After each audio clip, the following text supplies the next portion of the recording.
Oke, cepet ya. Aku bakal merintis bisnis karena memang nature-nya aku seperti itu. Wow. Singkat, jelas, padat.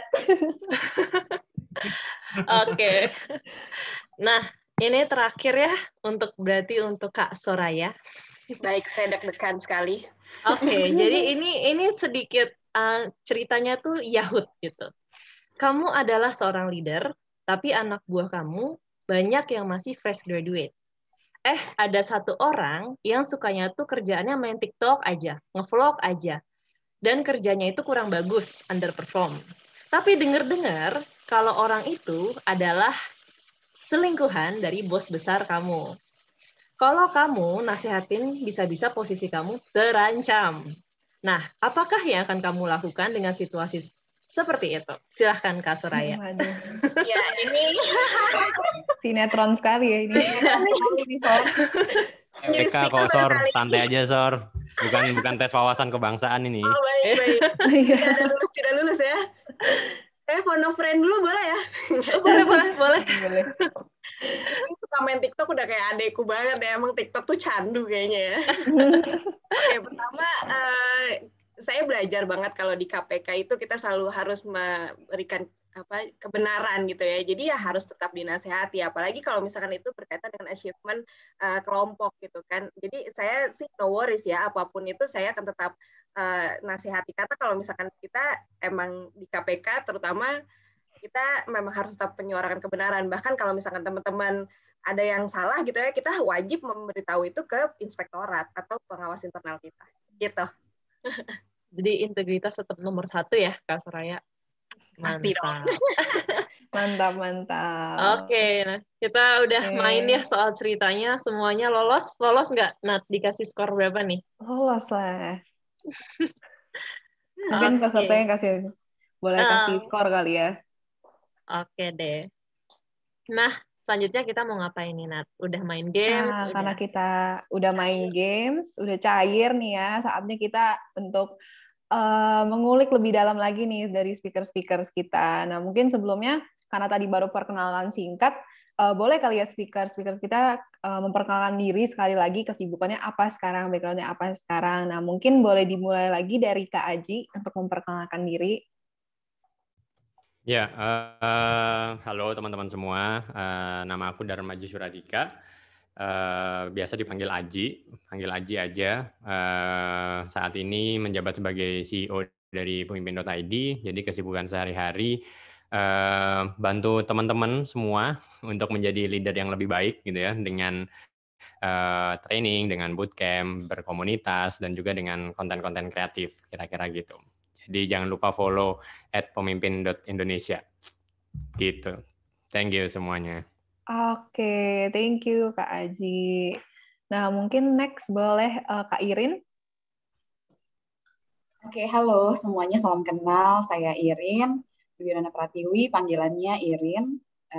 Saat ini bekerja sebagai GM Marketing di sebuah beauty clinic di Indonesia. Inisialnya E, udah pada tahu mungkin ya. Tapi saya nggak ajak untuk follow Instagram saya justru nyuruh kalian untuk follow tadi yang disebut sama Aji. Instagramnya pemimpin.id. Silahkan, karena butuh banget banyak support ya. Itu aja dari saya. Oke, thank you Kak Irin. Selanjutnya boleh Kak Indra. Halo semuanya, salam kenal. Saya Indra Pramana, selaku CEO Navanti Indonesia. Navanti sendiri itu it's a holdings company dari Australia. Tapi kebetulan kita orang Indonesia semua is the owner. And our vision is one within the young entrepreneurs and the young generation to be able to do their own business gitu. Oke, thank you Kak Indra. Oke, yang terakhir Kak Soraya. Ya, halo teman-teman, saya Soraya dari KPK. Jadi kesibukannya sekarang untuk sosialisasi dan kampanye anti korupsi kepada masyarakat Indonesia. Heavy-nya sebenarnya saya di digital campaign. Jadi gimana kita mengedukasi melalui kampanye digital karena eranya sudah ke sana. Gitu. Nah, kemudian juga satu lagi sebenarnya saya aktif di komunitas arahan dari bimbingan pemimpin ID nih, namanya Negarawan ID. Jadi teman-teman boleh follow 3 Instagram deh kalau saya, KPK, official KPK, kemudian pemimpin ID dan negarawan ID. Thank you. Oke. Jangan lupa follow Indonesian Women League juga ya, teman-teman. Keempat berarti ya. Oke, nah sebelumnya aku juga mau info untuk teman-teman semua selama sesi berlangsung. Kalau misalnya ada yang mau bertanya, silakan langsung ketik di kolom chat aja ya. Nanti dari panitia akan dikumpulkan. Nah, oke Kak Gia, selanjutnya kita mau ngulik-ngulik tentang apa nih? Oke, sebelum kita ngulik lebih dalam lagi dengan para speakers kita yang kece-kece banget tadi, aku mau nanya pertanyaan lepas dulu nih ke semua speakers, dan ini siapapun boleh menjawab duluan. What leadership means to you? Apa sih makna kepemimpinan bagi kakak-kakak semua? Siapa yang mau menjawab duluan nih? Nah, Kak Gia, silahkan. Karena saya tahu speakers yang lain tuh lebih keren gitu, jadi mendingan pertama benchmarknya nggak ada. Monggo Kak Soraya. Kalau menurut saya leadership itu adalah tanggung jawab yang lebih besar untuk selalu berintegritas dan merubah circle of influence kita ya, demi mencapai tujuan kita dan tujuan bersama. Kenapa kayak gitu? Karena saya merasa juga dengan leadership itu kita juga harus persisten dalam mencapai tujuan atau mempertahankan hasil yang sudah berhasil kita capai gitu. Jadi leadership semuanya tentang integritas, karena dengan itu kita bisa, yang saya selalu bilang ya, sukses memimpin diri kita sendiri, organisasi maupun keluarga kita. Oke, luar biasa. Kalau dari kakak-kakak yang lain, ada tanggapan? Ada yang mau menambahkan? Atau ada yang mau meng-counter? Waduh. Setuju, sisa yang 3 setuju dengan Soraya. Gimana? Oh. Jadinya Kak Soraya benchmark ya? Kalau jawaban nggak bagus-bagus amat, jadi yang penting yang pertama deh. Oke, mungkin untuk Kak Indra deh. What leadership means to you, Kak Indra? Buat aku, leadership itu melayani dan berkorban ya. At least itu yang aku ngalamin dan experience. Gitu. Jadi it's all about, kalau dikira leadership itu enak, isinya tuh berkorban, dan berkorban. Kalau mau maju sama-sama. Gitu. Jadi that's what leadership means to me. Wow, oke. Thank you Kak Indra. Nah, kalau mungkin dari perspektif seorang marketer ya, Kak Iren, gimana leadership itu apa sih? Ya, saya setuju banget dengan poin yang disampaikan Indra ya, bahwa kepemimpinan adalah melayani gitu. Karena menurut saya setiap orang itu punya bakat pemimpin, tapi untuk mau menjadi pemimpin adalah seseorang yang sadar bahwa dirinya bisa berkorban atau melayani orang lain gitu. Kepentingannya bukan hanya diri sendiri. Itu sih. Dan kepemimpinan itu bukan sesuatu yang dicapai hanya dalam satu waktu gitu ya, tapi itu adalah perjalanan seumur hidup dan juga harus terus dikembangkan lah. Itu kali buat saya. Oke, thank you Kak Iren. Nah, last but not least, Kak Aji, dengan visinya pemimpin Indonesia, membangun ekosistem kepemimpinan ya, what leadership means to you? Ya, means a lot ya yang pasti. Tapi aku sepakat banget sama tadi Mas Indra ya. Jadi pemimpin itu ya menderita. Kalau dalam bahasa Belanda kan Leiden is Leiden ya. Jadi pemimpin itu menderita gitu. Jadi kalau belum menderita berarti belum jadi pemimpin yang baik. Karena kalau udah menjadi pemimpin itu semua hal pribadi itu dilepaskan gitu. Jadi memang fokus untuk kepentingan timnya, kepentingan people-nya gitu ya. Itu yaitu means-nya pemimpin. Cuma kalau aku boleh nambahin dikit, pemimpin seperti apa sih sebenarnya yang baik gitu ya. Kalau menurut pemimpin.id kita selalu ada 3 gitu ya, yang inklusif, yang efektif, dan empowering gitu. Inklusif artinya apa? Ya artinya pemimpin itu bukan hanya punya satu golongan gitu, tapi ketika dia menjadi pemimpin, dia milik semuanya gitu ya. Misalnya jadi presiden gitu, ya bukan cuma miliknya yang memilih dia, tapi semua rakyat Indonesia. Di company ya dia milik semuanya, yang suka dan yang tidak dia suka ya dia pemimpin itu semua gitu. Efektif artinya problem solver, jadi dia nggak cuma ngomong doang, tapi dia mampu menyelesaikan masalah. Yang terakhir empowering tadi benar kata Mas Indra gitu, pemimpin yang nggak memikirkan dirinya, tapi justru memikirkan bagaimana dia menumbuhkan lebih banyak lagi pemimpin sehingga kelompoknya, misalnya perusahaannya atau negaranya itu tidak kekurangan pemimpin gitu. Itu means pemimpin untuk kita gitu kira-kira. Dea dan Natalin. Oke, keren Kak. Nah, mungkin aku boleh tanya kali ya pertanyaan follow up untuk Kak Aji. Nah, apa sih step awal untuk menjadi seorang leader? Ya, ini kayaknya di semua ilmu kepemimpinan ya. Kalau teman-teman belajar leadership, pasti yang pertama kali itu dimulainya dari memimpin diri sendiri. Gitu. Memimpin diri sendiri itu dimulainya paling awal adalah menemukan diri. Jadi jangan berharap kita bisa memimpin orang, jangan berharap kita bisa memimpin kelompok gitu ya. Kalau dirinya sendiri aja nggak ketemu gitu, dia nggak tahu dirinya siapa gitu ya, misi hidupnya apa, terus apa kelebihan dan kekurangannya dia. Jadi masih galau sendiri gitu. Nah itu jangan mimpin orang, bahaya gitu. Karena menyesatkan nanti gitu, dirinya sendiri aja masih sesat gitu ya, nyesatin orang gitu. Jadi selalu dimulai dari diri, karena kata mentor kami itu dia bilang tugas dari seorang pemimpin itu 70% itu tentang memimpin dirinya. Baru 30% itu tentang memimpin orang lain. Apapun levelnya gitu ya, mulai dari pegawai, manajer, CEO, bahkan presiden gitu ya, itu selalu sama, 70% setiap harinya dia itu tentang memimpin dirinya. Gitu Natalin. Oke, wow. Keren Kak. Nah, mungkin Kak Gia boleh. Oke, nah tadi kan kalau kata Kak Aji kan pemimpin itu harus bisa menguasai dirinya sendiri dulu ya, sebelum akhirnya menguasai timnya gitu. Aku mau nanya ke kakak-kakak yang lain nih gitu, Kak Soraya, Kak Indra, maupun Kak Irin. Berarti pemimpin itu memang sudah dari sananya gitu, lahir sebagai seorang pemimpin, atau memang harus terbentuk dulu nih untuk bisa menjadi seorang pemimpin pada akhirnya? Gimana nih?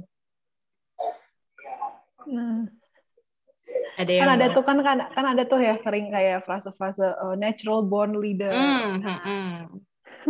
Kan ada juga argumen natural born leader, atau ada juga yang bilang oh enggak, pemimpin ya harus dibentuk terlebih dahulu, enggak yang lahir tiba-tiba dari bayi nangis jadi pemimpin gitu. Mungkin aku jawab duluan ya. Boleh Kak, boleh. Menurut aku pribadi tuh kalau seorang pemimpin ada memang yang dari by nature istilahnya dia punya jiwa kepemimpinan gitu ya. Tapi saya percaya setiap orang tuh punya kesempatan yang sama kok untuk bisa menjadi pemimpin. Itu dulu poinnya, bahwa pemimpin itu bukan hanya lahir dengan gitu, born with gitu, tapi dibentuk, diproses. Dan sebenarnya tadi poinnya adalah kemauan untuk kita memikirkan kepentingan yang lebih besar daripada diri kita sendiri. Itu dulu sih sebenarnya. Karena meskipun ya ada beberapa pemimpin yang lahir karena ditunjuk misalnya, mau nggak mau karena nggak ada orang yang lagi yang mau misalnya gitu kan. Jadi lu aja deh gitu kan. Ya udah dia terpaksa gitu. Tapi kalau tidak ada sisi dari dia untuk bisa membawa kepentingan orang lain, timnya gitu, susah juga gitu. Jadi menurut saya seorang pemimpin itu bisa dengan lahir dan diproses gitu. Silahkan Indra atau Soraya mau nambahin. Nah, monggo nih. Siapa dulu nih yang mau nambahin? Aku boleh. Silahkan Kak. Si Irin tadi ya, dia kan bilang that leadership is a journey of life, bilang gitu kan. Jadi leadership sendiri itu udah proses hidup sampai akhir, itu menentukan bahwa kita jadi pemimpin yang hebat atau enggak tuh proses sampai akhir. Bukan di awal, bukan di tengah. Nah, aku cuma mau nambahin dikit soal stigma bahwa kepemimpinan itu selalu dikaitkan dengan karisma. Ya. Padahal karisma itu apa sih? Karisma itu comes from within. Nah, kitanya bener dulu nggak nih, kayak Mas Haji tadi bilang, udah menemukan diri belum? Kalau nggak, karisma apapun itu menjadi fake. Ada orang lahir dengan karisma tertentu, tapi belum tentu jadi pemimpin loh. Gitu. So, karisma is not equal to pemimpin. Nah, itu stigma yang kalian harus ngerti dulu, bahwa pemimpin bukan sama dengan karisma. Gitu. Tapi memimpin itu adalah ngerti apa yang harus dipimpin. Gitu. Nah, jadi kalau born with it, bisa born with karisma. Tapi apakah bisa jadi leader? Belum tentu. Itu aja sih. Oke, thank you banget Kak Indra. Kak Soraya mungkin Ya, saya merangkum saja ya. Jadi tadi kalau udah terakhir biasanya Luar udah biasa sekali. sudah nggak ada apa ya, ini benar semua gitu. Kalau saya tuh cuma teringat waktu itu jawaban Pak Heru ya. Pak Heru selalu bilang ini tuh kayak telur dan ayam. Pemimpin itu dilahirkan atau dibentuk gitu. So menurutku bisa dua-duanya, tadi benar kata Kak Indra gitu ya. Jadi banyak kok benar yang berkarisma jadi pemimpin, tapi belum tentu dia bisa jadi leader atau mau jadi leader gitu kan. Kalau saya selalu berprinsipnya ke agama saya gitu kan, kalau misalkan setiap manusia adalah khalifah gitu, seorang pemimpin. Jadi ya memang kita sebenarnya sudah dilahirkan menjadi pemimpin, karena kalau saya merasanya setiap hari kita berapa puluh keputusan atau berapa ratus keputusan yang harus kita ambil untuk diri kita gitu kan. Even saya mau membereskan tempat tidur aja itu adalah keputusan yang kita bisa lihat. Kalau kita tidak mau memimpin diri kita untuk bisa membereskan tempat tidur, ya kita tidak akan membereskan tempat tidur gitu kan. Itu sih mungkin. Oke, nah sekalian aku mau nanya ke Kak Soraya kalau gitu. Tadi kan kata Kak Soraya kan kita aja mau mutusin beresin tempat tidur itu adalah sebuah bentuk kepemimpinan diri kan berarti. Nah, untuk Kak Soraya sendiri yang memang juga bekerjanya di sektor yang dimana pasti banyak pressure, tekanan, apalagi untuk integritas dan segala macamnya gitu. Apa sih pentingnya menurut Kak Soraya memulai memimpin diri sendiri gitu agar tidak terombang-ambing gitu dengan tadi ya tekanan-tekanan atau mungkin haluan-haluan yang ada, apalagi di ekosistem yang mungkin seperti di tempat Kak Soraya atau mungkin tempat-tempat lainnya yang bisa aja kayak ngetem kita gitu untuk keluar dari jalur seorang pemimpin yang mungkin bersih atau ideal gitu. Silakan Kak Soraya. Oke, tadi aku sepakat banget sama yang kata Kak Indra ya. Kalau misalnya leadership itu adalah proses gitu, semuanya adalah proses. Jadi untuk sampai ke sana juga ada proses. Saya selalu mengajarkan kalau kami di KPK bahwa leadership itu yang paling awal tuh harus punya integritas. Integritas sesimpelnya sebenarnya kejujuran aja deh gitu. Atau misalkan kita punya 9 nilai anti korupsi, yang selalu saya bilang itu adalah 9 nilai integritas. Dari kejujuran, peduli, mandiri, disiplin, kerja keras, tanggung jawab, adil gitu, berani, dan tanggung jawab, kerja keras gitulah ya pokoknya. Nah itu dimulai dari sana gitu. Jadi ketika kita ada pressure dari mana-mana, kita kembali lagi ke nilai atau prinsip nilai integritas yang kita miliki gitu ya. Jadi maksudnya gini, kita mungkin akan berkaca sedikit kepada polemik KPK kemarin gitu ya, ada TWK. Ada teman-teman yang memang berjuang banget untuk bisa menginikan prinsip mereka, bahwa mereka bilang di sana, saya tidak mau mengikuti arahan pimpinan ketika memang mereka menjebloskan saya ke arah yang tidak berintegritas. Dan ternyata surveinya KPK juga membuktikan bahwa sekitar sampai dengan 70% pegawai itu melakukan hal disintegritas karena arahan pimpinannya. Gitu. Jadi mereka tuh lebih takut untuk dipecat, lebih takut untuk kehilangan pekerjaan dibanding memegang prinsip integritasnya tadi. Jadi itu aja, Gea, sebenarnya. Karena once kamu berdisintegritas, itu adalah celah masuk untuk menjatuhkan kamu sendiri. Gitu. Itu yang saya pelajari juga dari Pak Saud Situmorang ya. Jadi ketika kita dari kecil nih, dari sekarang, udah deh, nggak usah nggak jujur, nggak usah bermain-main yang namanya nggak berintegritas. Integritas adalah dari diri kita dengan Tuhan aja gitu kan.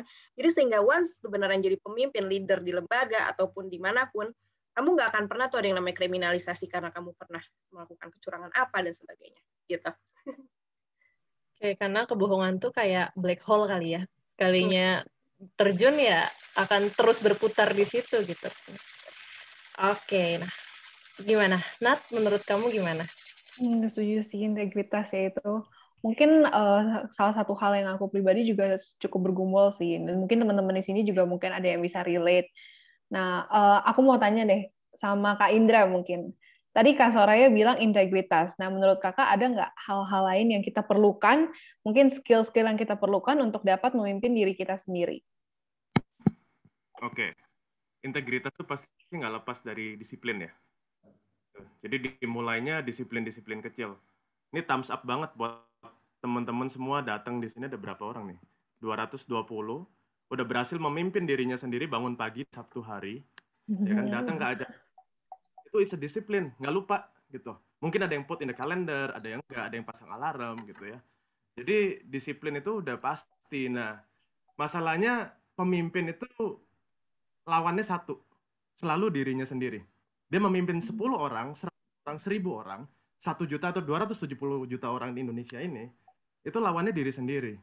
Kemalasannya, godaannya, semualah gitu. Kita manusia biasa kok. Emang nggak pernah males meeting? Males lah, ya kan? Males kerja, males. Kalau bisa duduk aja gitu. So, the biggest enemies are self. Jadi selalu diri kita sendiri. Nah, itu mesti disiplin. Ada self-disiplin yang harus dibangun. Gitu. Benar-benar integritas dan disiplin ya. Mungkin dari speaker-speaker lain, dari Kak Iren atau Kak Aji. Iya, tentang hal lain mungkin menambahkan ya dari Soraya sama Indra.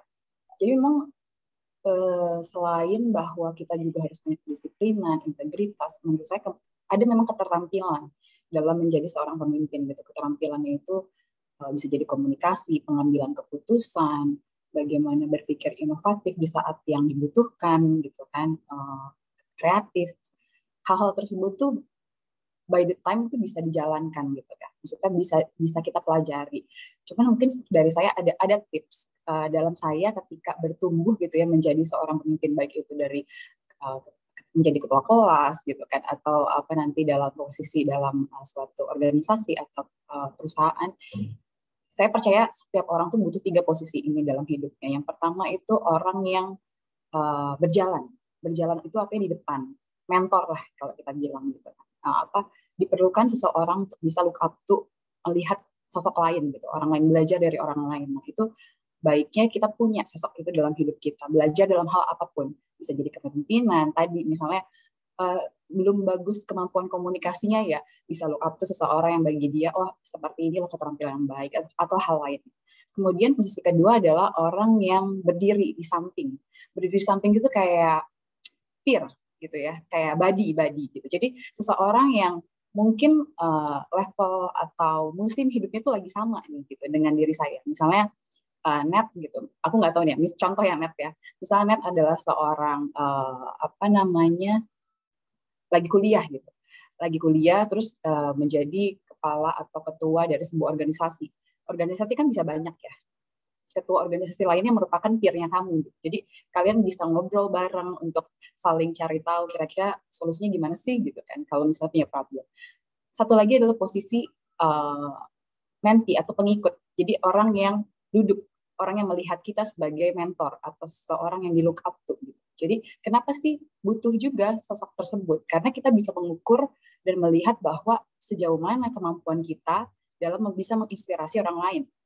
Jadi ini selalu saya tuh tekankan ke diri saya sendiri gitu ya dalam setiap musim hidup, siapa ya kira-kira 3 posisi tersebut gitu. Karena lambat laun hal tersebut ternyata mempengaruhi diri saya gitu, dalam menjadi seorang pemimpin juga. Nah baiknya juga teman-teman bisa cari gitu, dalam musim kehidupan sekarang siapa sih sosok tersebut. Itu kali ya.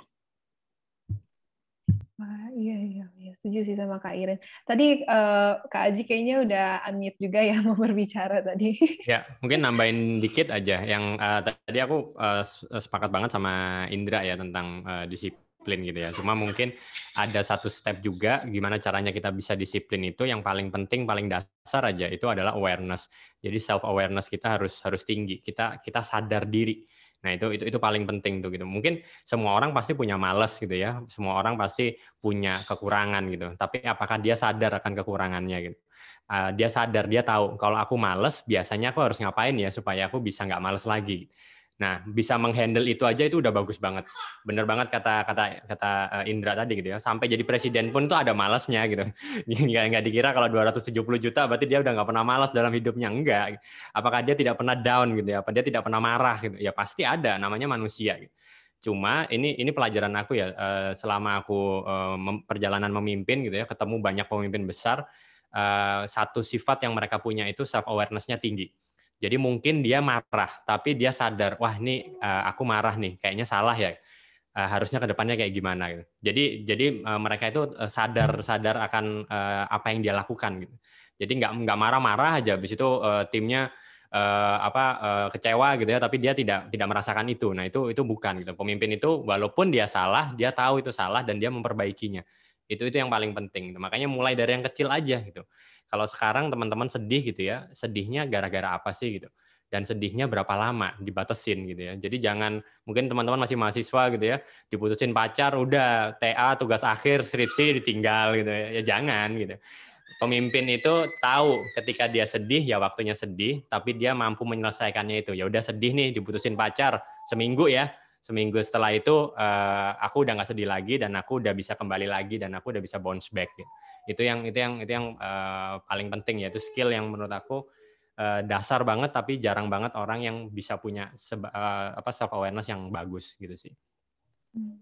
Oke, setuju banget sih sama speaker-speaker semua di sini. Aku jadi keinget apa yang Kak Indra ngomong di story ya Kak Indra, kalau seorang leader tuh harus go through the process. Nah, aku ngerasa apa yang tadi speaker-speaker semua udah pada sampaikan itu benar sih, itu it's all part of the process kan ya, kayak kita belajar untuk jadi self-aware, kita belajar untuk berintegritas, belajar untuk jadi disiplin, dan bahkan ketika saat kita jatuh atau lagi down atau lagi malas pun itu semua all part of the process, dan kita harus melewati proses itu supaya kita bisa menjadi leader yang lebih baik lagi. Nah, oke, boleh Kak Gia, selanjutnya apa nih? Nice, Nat. Oke, selanjutnya kita bicara soal gaya kepemimpinan, dan aku akan melayangkan pertanyaan ke Kak Iren dulu. Nah, untuk Kak Iren, what is your leadership style and how do you do it in practice? Jadi lebih ke ground sebagai seorang perjalanan Kak Iren nih sebagai seorang pemimpin itu seperti apa sih? Dari yang mungkin awalnya nggak bisa sama sekali, terus tahu-tahu sekarang jadi ngelit sebuah tim, terus gimana akhirnya Kak Iren itu mempraktikkan gitu segala bentuk keterampilan-keterampilan yang tadi kita bicarakan gitu di tim itu gitu untuk mencapai sebuah tujuan tim. Silahkan Kak Iren. Iya, jadi balik lagi karena itu ya, kalimat utamanya adalah menjadi seorang pemimpin itu adalah perjalanan seumur hidup gitu. Jadi tidak ada titik di mana itu adalah sempurna gitu posisinya. Jadi menurut aku kalau dari ngelihat dulunya memang saya tuh dari kecil tuh senang banget organisasi kan anaknya, senang banget olahraga gitu. Jadi jiwa-jiwa apa ya menjadi ketua atau menjadi kapten itu memang udah lahir dari kecil. Tapi setelah saya tuh melihat dari sosok orang tua gitu. Jadi makanya tadi saya coba angkat sedikit tentang poin menjadi seorang pemimpin penting juga punya punya influence dari orang lain. Nah itu juga menjadikan saya melihat bahwa hal tersebut baik untuk dilakukan, dan dari perjalanan hidup tersebut sampai titik di mana entah kenapa di setiap aspek, maksudnya baik itu komunitas, di gereja gitu ataupun di pekerjaan, selalu arahnya ke sana gitu. Jadi saya melihat saya memang suka melakukannya dan mau melakukannya gitu. Itu pertama. Kemudian dalam perjalanannya tentu ya nggak mungkin langsung sempurna gitu kan. Ada yang nggak suka, ada yang tadi kan kalau pertanyaan di awal yang nge-games itu ada nggak pernah dikritik sama tim gitu kan. Wah itu sih udah proses yang sering banget saya lalui gitu sampai saat ini pun gitu ya. Tapi that's okay bahwa hal tersebut memang membentuk kita. Dan kadang kita menjadi seorang pemimpin, kita tidak bisa memilih kita berada di tim yang mana, siapa yang menjadi pengikut kita gitu kan. Nah, dan setiap orang kan karakternya beda-beda. Nah, tapi saya selalu punya punya cara atau yang membantu saya untuk bisa terus-menerus bertumbuh dalam perjalanan menjadi seorang pemimpin. Ada 3 poin, yaitu aware, accept, adapt. Jadi 3A itu penting. Pertama, aware dulu gitu, bahwa ketika kita menjadi seorang pemimpin, kita menjadi pemimpin dalam lingkup apa, goalnya apa, siapa tim kita, areanya sampai mana cakupannya gitu. Itu tuh aku aware dulu. Terus siapa tipe-tipe tim kita tuh siapa aja sih karakternya. Saya tuh suka mengulik itu gitu kan. Supaya saya tahu siapa orang yang saya pimpin dan mau sejauh apa saya bawa mereka gitu. Yang kedua adalah habis kita aware terhadap hal tersebut, kita accept, kita menerima mereka, perbedaan. Karena jujur, terkait dengan kepemimpinan, saya yakin kalau teman-teman ungkapkan problemnya kebanyakan tentang people management. Karena sering gesekannya dengan orang lain gitu. Bukan tentang goal-nya bahkan, bukan tentang strateginya bahkan, tapi dengan people gitu. Jadi makanya penting untuk bisa kita accept gitu ya. Accept mereka. Setelah kita aware keberadaan mereka, kita juga accept kekurangan kita sendiri sebagai seorang pemimpin. Dulu tuh saya sedikit otoriter gitu kan. Kadang-kadang kayak punya keputusan, pokoknya jalan aja gimana caranya. Jadi gitu kan, tanpa mungkin mendengarkan lebih jauh masukan dari atau ada hal yang susah gitu dihadapi di apa namanya lapangannya gitu. Tapi sejalan dengan waktu jadi tahu, oh iya ya, saya tuh harus accept dulu nih, accept masukan segala macam. Baru terakhir adapt. Adapt itu apa? Yaitu ketika saya udah tahu hal-hal yang harus saya accept, saya akan berusaha mengubah sedikit diri saya. Bukan sedikit sih, mengubah diri saya kalau itu diperlukan ya. Dalam pendekatan kita dengan orang, dalam pendekatan kita melakukan inovasi atau berdiskusi untuk mencapai suatu hasil, hal-hal tersebut. Jadi itu yang membentuk perjalanan saya sampai sekarang. Rada panjang ya. Oke, thank you Kak Iren for sharing. Dan mungkin aku juga akan tanya nih ke kakak-kakak yang lain nih. Tadi kan Kak Iren tuh sendiri salah satu orang yang influence-nya itu orang tua ya. Mungkin dari Kak Indra, Kak Aji, atau Kak Soraya, kalian juga punya nggak sih orang yang menginfluence kalian dalam kepemimpinan khususnya gitu?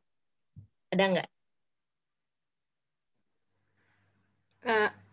Ya, kalau misalkan Kak.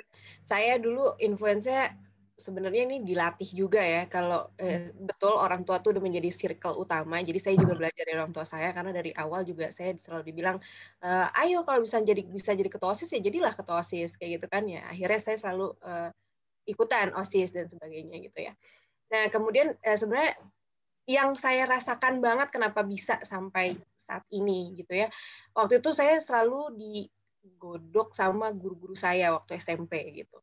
Jadi di sana tuh ternyata peran seorang guru juga sangat mempengaruhi kami saat-saat ini gitu ya. Nah kalau misalkan yang sekarang sih sebenarnya nggak ada yang spesial banget gitu ya. Tapi kalau di KPK sendiri saya sebenarnya pernah sangat suka dengan gaya kepemimpinannya Pak Busro gitu ya, Bapak Busro Mukodas gitu dulu. Dia dengan sangat kerendahan hatinya, kemudian bagaimana dia menciptakan budaya egaliter di kantor gitu. Jadi saya merasa itu juga terbawa saat ini. Jadi lebih ke stylenya adalah demokratis dan suportif gitu kan.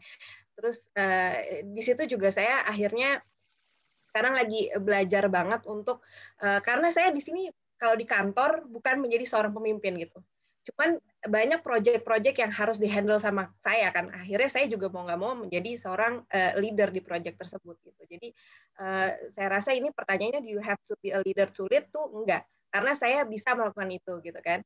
Nah, yang sekarang saya lagi pelajari itu sebenarnya adalah bagaimana jadi seorang leader yang strategis juga. Karena saya masih hitungannya baru gitu kan, anak baru juga, fresh graduates, kemudian masuk ke KPK, belajar di sini gitu. Jadi kalau misalkan mungkin Mas Aji sudah melalang buana gitu ya, Mas Indra juga, nah ini saya masih banyak harus belajar menjadi punya hal-hal strategis yang bisa saya bawa ke atasan saya lagi untuk nantinya saya mungkin bisa mengembangkan proyek yang saya lagi lead ini untuk lebih baik gitu ke depannya. Fokusnya ke dua hal ya sama Kak Nat, mungkin ke growth sama juga achievement gitu ya, karena keutuhan pemimpin adalah goals yang berkelanjutan gitu. Goals yang berkelanjutan saya selalu melihatnya achieve tentang pekerjaannya, targetnya achieve, tapi juga dari sisi kompetensi pegawainya juga berkembang seperti itu. Oke, thank you Kak Soraya. Mungkin dari Kak Indra atau Kak Aji, ada nggak sih sosok yang menginfluence kalian? Ya, mungkin kalau tadi tanya dari sosok tokoh gitu ya, jelas dari orang tua yang pertama ya. Jadi saya ingat banget itu pelajaran kepemimpinan pertama itu dari ayah saya. Jadi ayah saya itu petugas PLN gitu ya. Dia dulu kerja di PLN. Waktu kecil ya umur 3-4 tahun lah ya, saya pernah tanya ke beliau gitu kan, kerjaannya Bapak itu apa sih gitu. Nah terus beliau itu bilang kerjaannya Bapak itu memastikan kamar kamu itu nyala lampunya, jadi ibu kamu itu bisa ngaji, kamu bisa bikin PR gitu. Jadi dari situ itu terus beliau bilang gitu, jadi dan tugas Bapak juga memastikan semua rumah-rumah itu ada listriknya, jadi anak-anak kecil itu juga bisa belajar gitu. Beliau bilang suatu saat nanti kalau kamu jadi pemimpin gitu ya, jadilah yang bermanfaat buat negara gitu. Karena negara ini butuh banyak pemimpin baik gitu kan. Nah, itu pelajaran pertama yang istilahnya diajarkan di golden age ya. Kalau kita dari psikologi itu kan di umur 4 sampai 6 tahun itu kan golden age kan, dan itu yang paling menempel akhirnya di pikiran saya gitu. Jadi akhirnya ya ketika saya dewasa ya saya harus menjadi pemimpin karena memang itu sudah misi yang ditanamkan oleh ayah saya dari kecil istilahnya gitu kan. Jadi itu yang pertama gitu. Yang kedua jelas tokoh-tokoh yang lain, tokoh-tokoh seperti Hatta gitu ya, Muhammad Hatta, atau tokoh-tokoh seperti Tan Malaka misalnya gitu. Jadi kalau saya arahnya kiblatnya itu lebih ke arah pemimpin-pemimpin yang menyelesaikan masalah tanpa mereka butuh spotlight gitu. Jadi kalau saya aliran kepemimpinannya itu bukan pemimpin yang kayak harus di depan, habis itu terkenal gitu ya, habis itu dipanggil kemana-mana, spotlightnya banyak gitu, keren gitu, enggak yang kayak gitu sih. Tapi saya lebih ke arah pemimpin yang menyelesaikan masalah gitu. Jadi makanya kalau superhero gitu ya, saya lebih suka superhero-nya itu Batman gitu. Jadi nggak ada yang tahu kalau dia Bruce Wayne, tapi Gotham aman gitu kan. Jadi intinya gitu. Jadi nggak perlu ada yang tahu, misalnya pemimpin.id gitu, nggak perlu ada yang tahu di belakangnya pemimpin ID itu siapa, tapi yang penting Indonesia punya cukup leader gitu. That is enough gitu. Gitu sih, jadi arahnya ke sana. Oke, nah last but not least, Kak Indra. Keren banget Mas Haji, keren, thumbs up. Kalau aku malah dari kecil anti banget ya sama organisasi, OSIS dan segala macam. Not a big fan, selalu menghindar dari hal-hal itu. Jadi perjalanan sama Mas. Dia kalau Soraya sama Irin kan kayaknya aktif banget ya. Dulu selalu iri aja sama orang-orang yang tipe-tipe seperti itu. Kok kayaknya gue nggak ada nggak ada desire ya ke sana ya gitu. Orang tua obviously, tapi I totally agree sama semua dari kita harus punya mentor ya. Karena waktu kita punya mentor itu berarti kita belajar untuk rendah hati dan mau listen, mau belajar. Nah itu karakter penting banget. Jadi kalau ada pemimpin bilang saya nggak punya mentor, question mark. Kita harus mempertanyakan dari mana dia belajar kepemimpinan itu. Dan suatu saat pasti ada salahnya. Jadi mentor itu penting banget dan to be honest, selain daripada orang tua, my main mentor, biggest mentor adalah the founder of my company sendiri.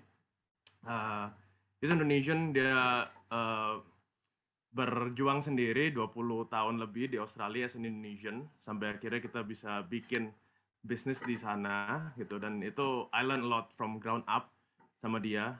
One thing waktu aku masuk pertama kali di sana sebelum jadi partner, dia bilang gini, Indra, one thing di ruang interview itu ya, dia bilang satu hal, kamu harus bisa stand di sepatu yang sama as I'm seeing the company, katanya gitu.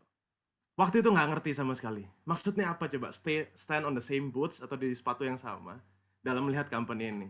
Itu cuman waktu itu kesimpan aja di sini gitu. Tapi akhirnya I realize sejalannya waktu, dia tuh imparting. Dia imparting dan dia istilahnya kalau kita nggak punya perspektif yang sama, gimana caranya kita bisa jalan yang sama gitu. Jadi dia ngasih tahu dulu nih, kita mau ke Surabaya. Ya, kamu harus lihat nih gitu.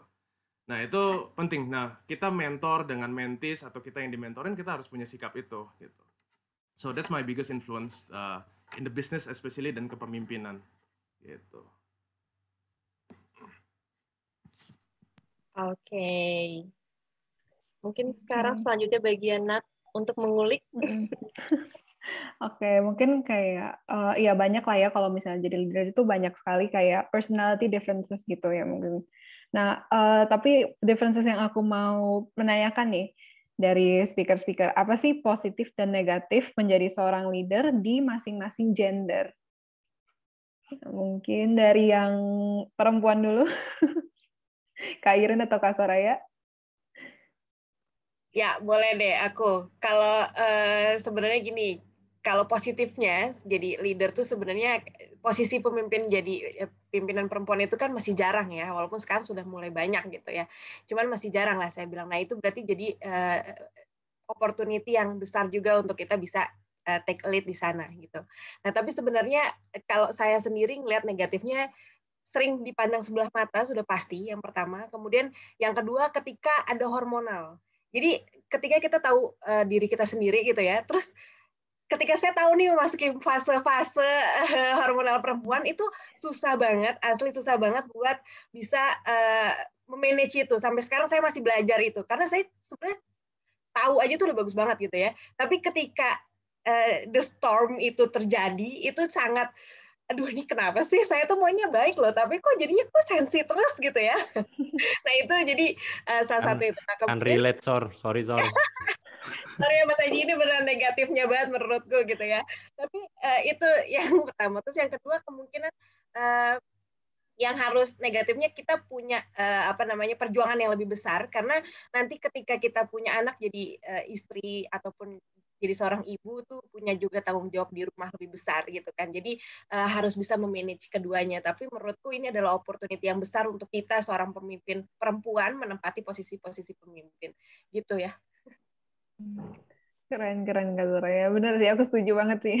Yang hormonal tadi itu mungkin semua cewek pasti relate lah ya. Ketika energinya lagi drop, hormonnya lagi nggak stabil.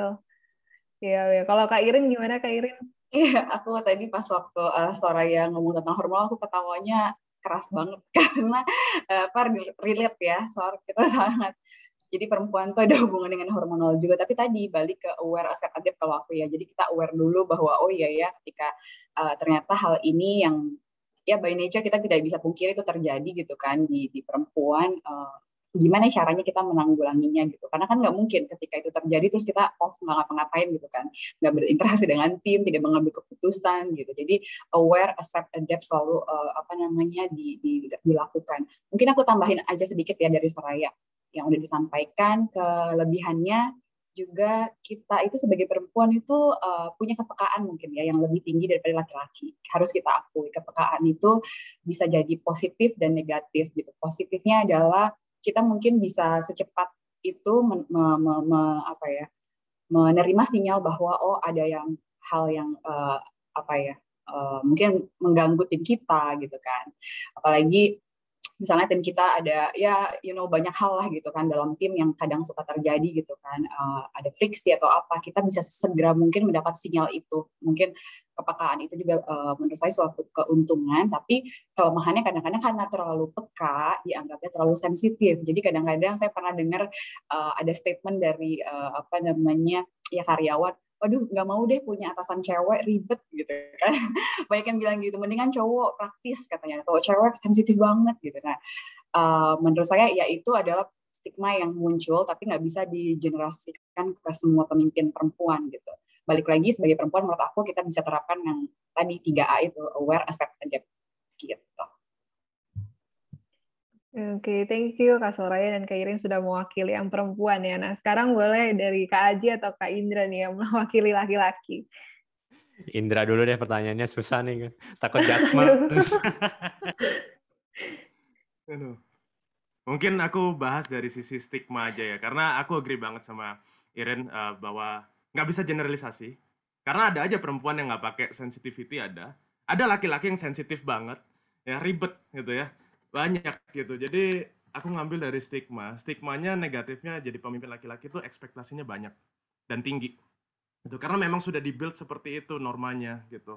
Jadi ketika seseorang itu laki-laki jadi pemimpin, wah masa gini kok gitu ya. Emang kita laki-laki nggak bisa lemah Mas Haji ya? Bisa juga kan, kita juga ada sisi softnya kan. Iya, gitu. Lemahnya kita beda soalnya, tapi nggak kelihatan aja di luar.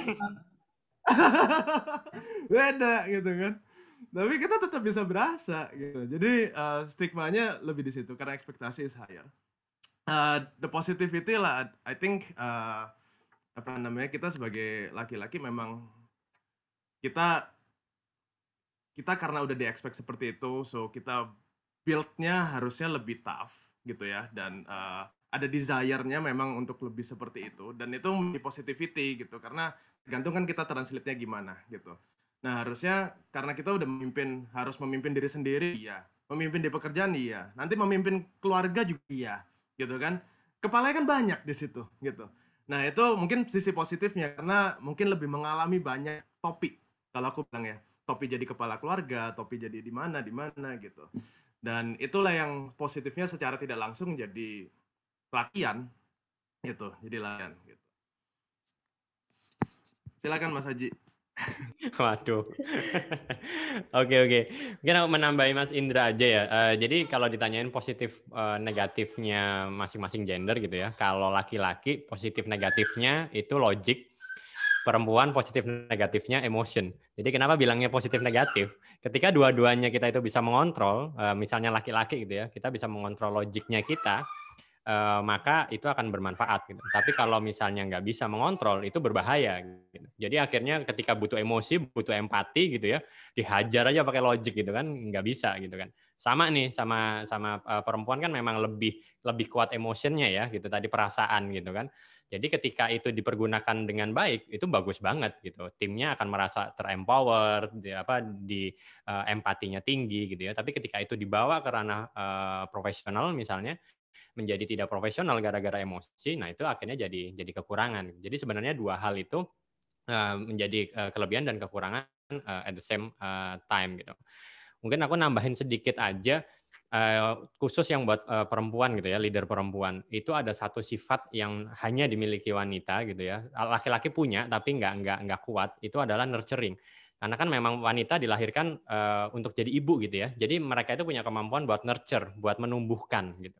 Buat makanya menumbuhkan bayi, menumbuhkan anak itu kan ibu lebih kuat gitu ya. Nah, ketika mereka menjadi pemimpin, itu nuansa itunya itu biasanya lebih kuat. Jadi dia itu care gitu ya. Sesimpel kayak misalnya anak-anaknya lagi rapat sampai malam bawain martabak gitu kan perempuan biasanya gitu. Kalau yang cowok mah kita hajar aja meeting sampai pagi gitu. Gitu kan. Nah, yang kayak gini-gini tuh kadang-kadang dilupain sama para leader perempuan gitu. Jadi kelebihannya itu harus lebih sering diangkat lagi. Gampangannya deh kayak sekarang Covid gitu ya, tahun lalu gitu ya.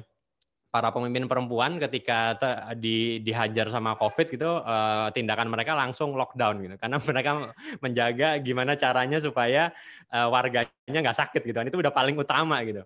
Kalau yang pemimpin-pemimpin laki-laki kan masih mikir nih politik gimana gitu, ini utang belum dibayar, gitu. Jadi masih kebanyakan gitu. Kalau yang perempuan langsung hajar tutup, pokoknya udah nggak peduli gitu. Keselamatan warga nomor 1 gitu kan. Jadi di situ kelihatan perbedaannya kan. Bukan berarti mana lebih baik dari yang satunya, enggak gitu. Cuma stylenya aja gitu. Jadi menurut aku kalau teman-teman leader perempuan, nurturing-nya harus sering diangkat karena itu strong-nya kalian gitu ya. Ya bapak-bapak kita nurturing juga. Cuma kalau sama anak bandingin sama ibu bisa ngendong anak seharian gitu ya. Bapak paling 15 menit udah pegel gitu. Jadi agak beda stylenya di situ gitu sih. Iya, setuju banget sih, karena memang kayak perempuan banyak menggunakan emosi dan laki-laki banyak menggunakan pikiran ya, jadi logik ya. Jadi mungkin memang harus menemukan keseimbangan itu dan mungkin kita harus belajar juga dari satu sama lain. Iya. Nah, karena dari tadi udah banyak banget nih pertanyaan yang masuk di kolom chat, mungkin boleh kali ya kita menjawab pertanyaan-pertanyaan dari peserta hari ini. Oke. Nah ini udah banyak pertanyaan yang udah dikompilasi sama panitia juga ya. Mungkin kita langsung ke pertanyaan pertama kali ya, Nat. Iya, silakan Kak Gia. Ini ada dari Kak Rida Febriana Astuti. Hai Kak, gimana sih caranya biar bisa jadi pemimpin yang tetap tenang dan smart dalam mengatur anggotanya pas di masa pandemi? Oh, ini kayaknya banyak ya yang mengalami permasalahan seperti ini ya. Biasanya di webinar pasti ada aja nih yang nanya ini. Oke, mungkin ini ada yang mau volunteering kah dari kakak-kakak speakers untuk menjawab pertanyaan dari Karida duluan? People management di masa pandemi nih. Nah, ini gimana nih? Mungkin aku boleh. Oke, boleh silakan Kak Indra. Gimana caranya tetap tenang, smart gitu ya dalam memimpin, apalagi pandemi pressure-nya lebih gede. Satu hal, kita harus selalu punya ruang tenangnya kita, ya. Zen, ruang tenangnya kita tuh beda-beda gitu. Kebetulan karena aku sebagai Kristen, aku akan selalu ya datang ke Tuhanku dan berdoa mencari ketenangan. Ada yang berolahraga, ada yang memang dia mungkin bermeditasi, ya. Ada yang macam-macam lah, ada yang mungkin masak dan segala macam. Ruang tenangnya itu harus selalu ada gitu. Nah, kadang aku banyak lihat di pemimpin-pemimpin gitu ya, kadang mereka selalu fokus kepada permasalahan, dan permasalahan itu tidak akan bisa kemana-mana kalau dipikirin 24/7 juga nggak akan kemana-mana gitu. So kita harus exit sebentar ke ruang tenangnya kita gitu, dan just unwinding gitu. Kita lepaskan aja gitu, mau cry out terserah gitu, mau ngapain terserah. Tapi pada intinya adalah ruang tenang itu kita mesti miliki sebagai seorang pemimpin. Karena pemimpin itu nggak bisa kita merasa jagoan dan kita akan hadapin terus, hancur, pasti hancur. tungguin aja mungkin berapa minggu, berapa bulan hancur gitu. Dan kalau mental pemimpin sudah hancur, itu nggak akan tenang dan nggak akan smart. Karena kepemimpinan itu all about mentality dan gimana kita bisa handle diri kita sendiri. Kayak tadi kan kalau misalkan staffnya kita atau membernya kita udah ngeliat pemimpinnya gerasak gerusuk kayaknya nggak, wah itu the organization gonna crumble. Bentar lagi tuh udahlah hancur semua itu. Gila, bos gue aja begini, gimana gue gitu kan istilahnya. Nah jadi harus punya ruang tenang kalau dari aku. Oke. Apalagi kan kalau di masa pandemi ini kayaknya ruang kerja dan ruang personal itu tuh kayak melebur gitu ya. Kayak sekat-sekatnya itu, sekat-sekatnya itu kayak hampir nggak kelihatan batasnya gitu. Oke, mungkin dari speakers lain ada yang mau menambahkan atau mau memberi jawaban baru juga? Aku tambahin ya. Boleh, silahkan Kak. Jadi pertama agree banget bahwa ketenangan seorang pemimpin itu menentukan ketenangan tim. Jadi tensinya tim sama dengan tensinya tim. Berawal harus dari diri kita sendiri dulu. Jadi kita berpikir itu harus tenang, jernih. Poin yang saya akan tambahkan adalah poin kedua, engagement. Jadi engagement dengan tim ya. Karena di saat relevan saat pandemi sekarang kan kita tahu setiap orang ya pasti punya permasalahan hidupnya masing-masing gitu ya, di rumah, belum nanti dibawa misalnya dalam ranah organisasi atau dalam ranah pekerjaan gitu. Menurut saya memang kepekaan dan tenggang rasa seorang pemimpin itu dibutuhkan sih, lebih dibutuhkan lagi di masa sekarang gitu. Karena untuk bisa punya output atau kinerja yang baik, kalau sepengalaman saya di masa pandemi, saya butuh untuk memberikan lebih empati yang lebih dibandingkan masa sebelumnya gitu. Jadi itu yang saya pelajari dan masih saya juga belajar gitu ya. Jadi kadang-kadang juga saya mencoba mendengarkan ketika mereka berkeluh kesah tentang masalah dapur atau masalah rumah. Bagi saya itu saat ini yang saya pelajari dan penting untuk seorang pemimpin. Tapi pada skalanya ya, artinya nggak harus itu melulu yang dibahas gitu, tapi kita memberikan ruang itu untuk diri kita. Oke, thank you Kak Irene. Kita mau moving on atau selanjutnya kali ya? Oke, boleh, silakan. Cukup banyak nih. Oke, ini dari Kak Fitra Amalia Ilma. Bagaimana sih cara menjadi pemimpin yang bisa mengambil keputusan paling baik tanpa memihak satu atau dua anggota? Nah, mungkin dari Kak Aji atau Kak Soraya yang mau menjawab kali ini? Oke, boleh. Gantian aku duluan deh. Yang paling kita harus tahu gitu ya, tugasnya pemimpin itu bukan membuat semua orang bahagia gitu ya, atau membuat semua orang senang.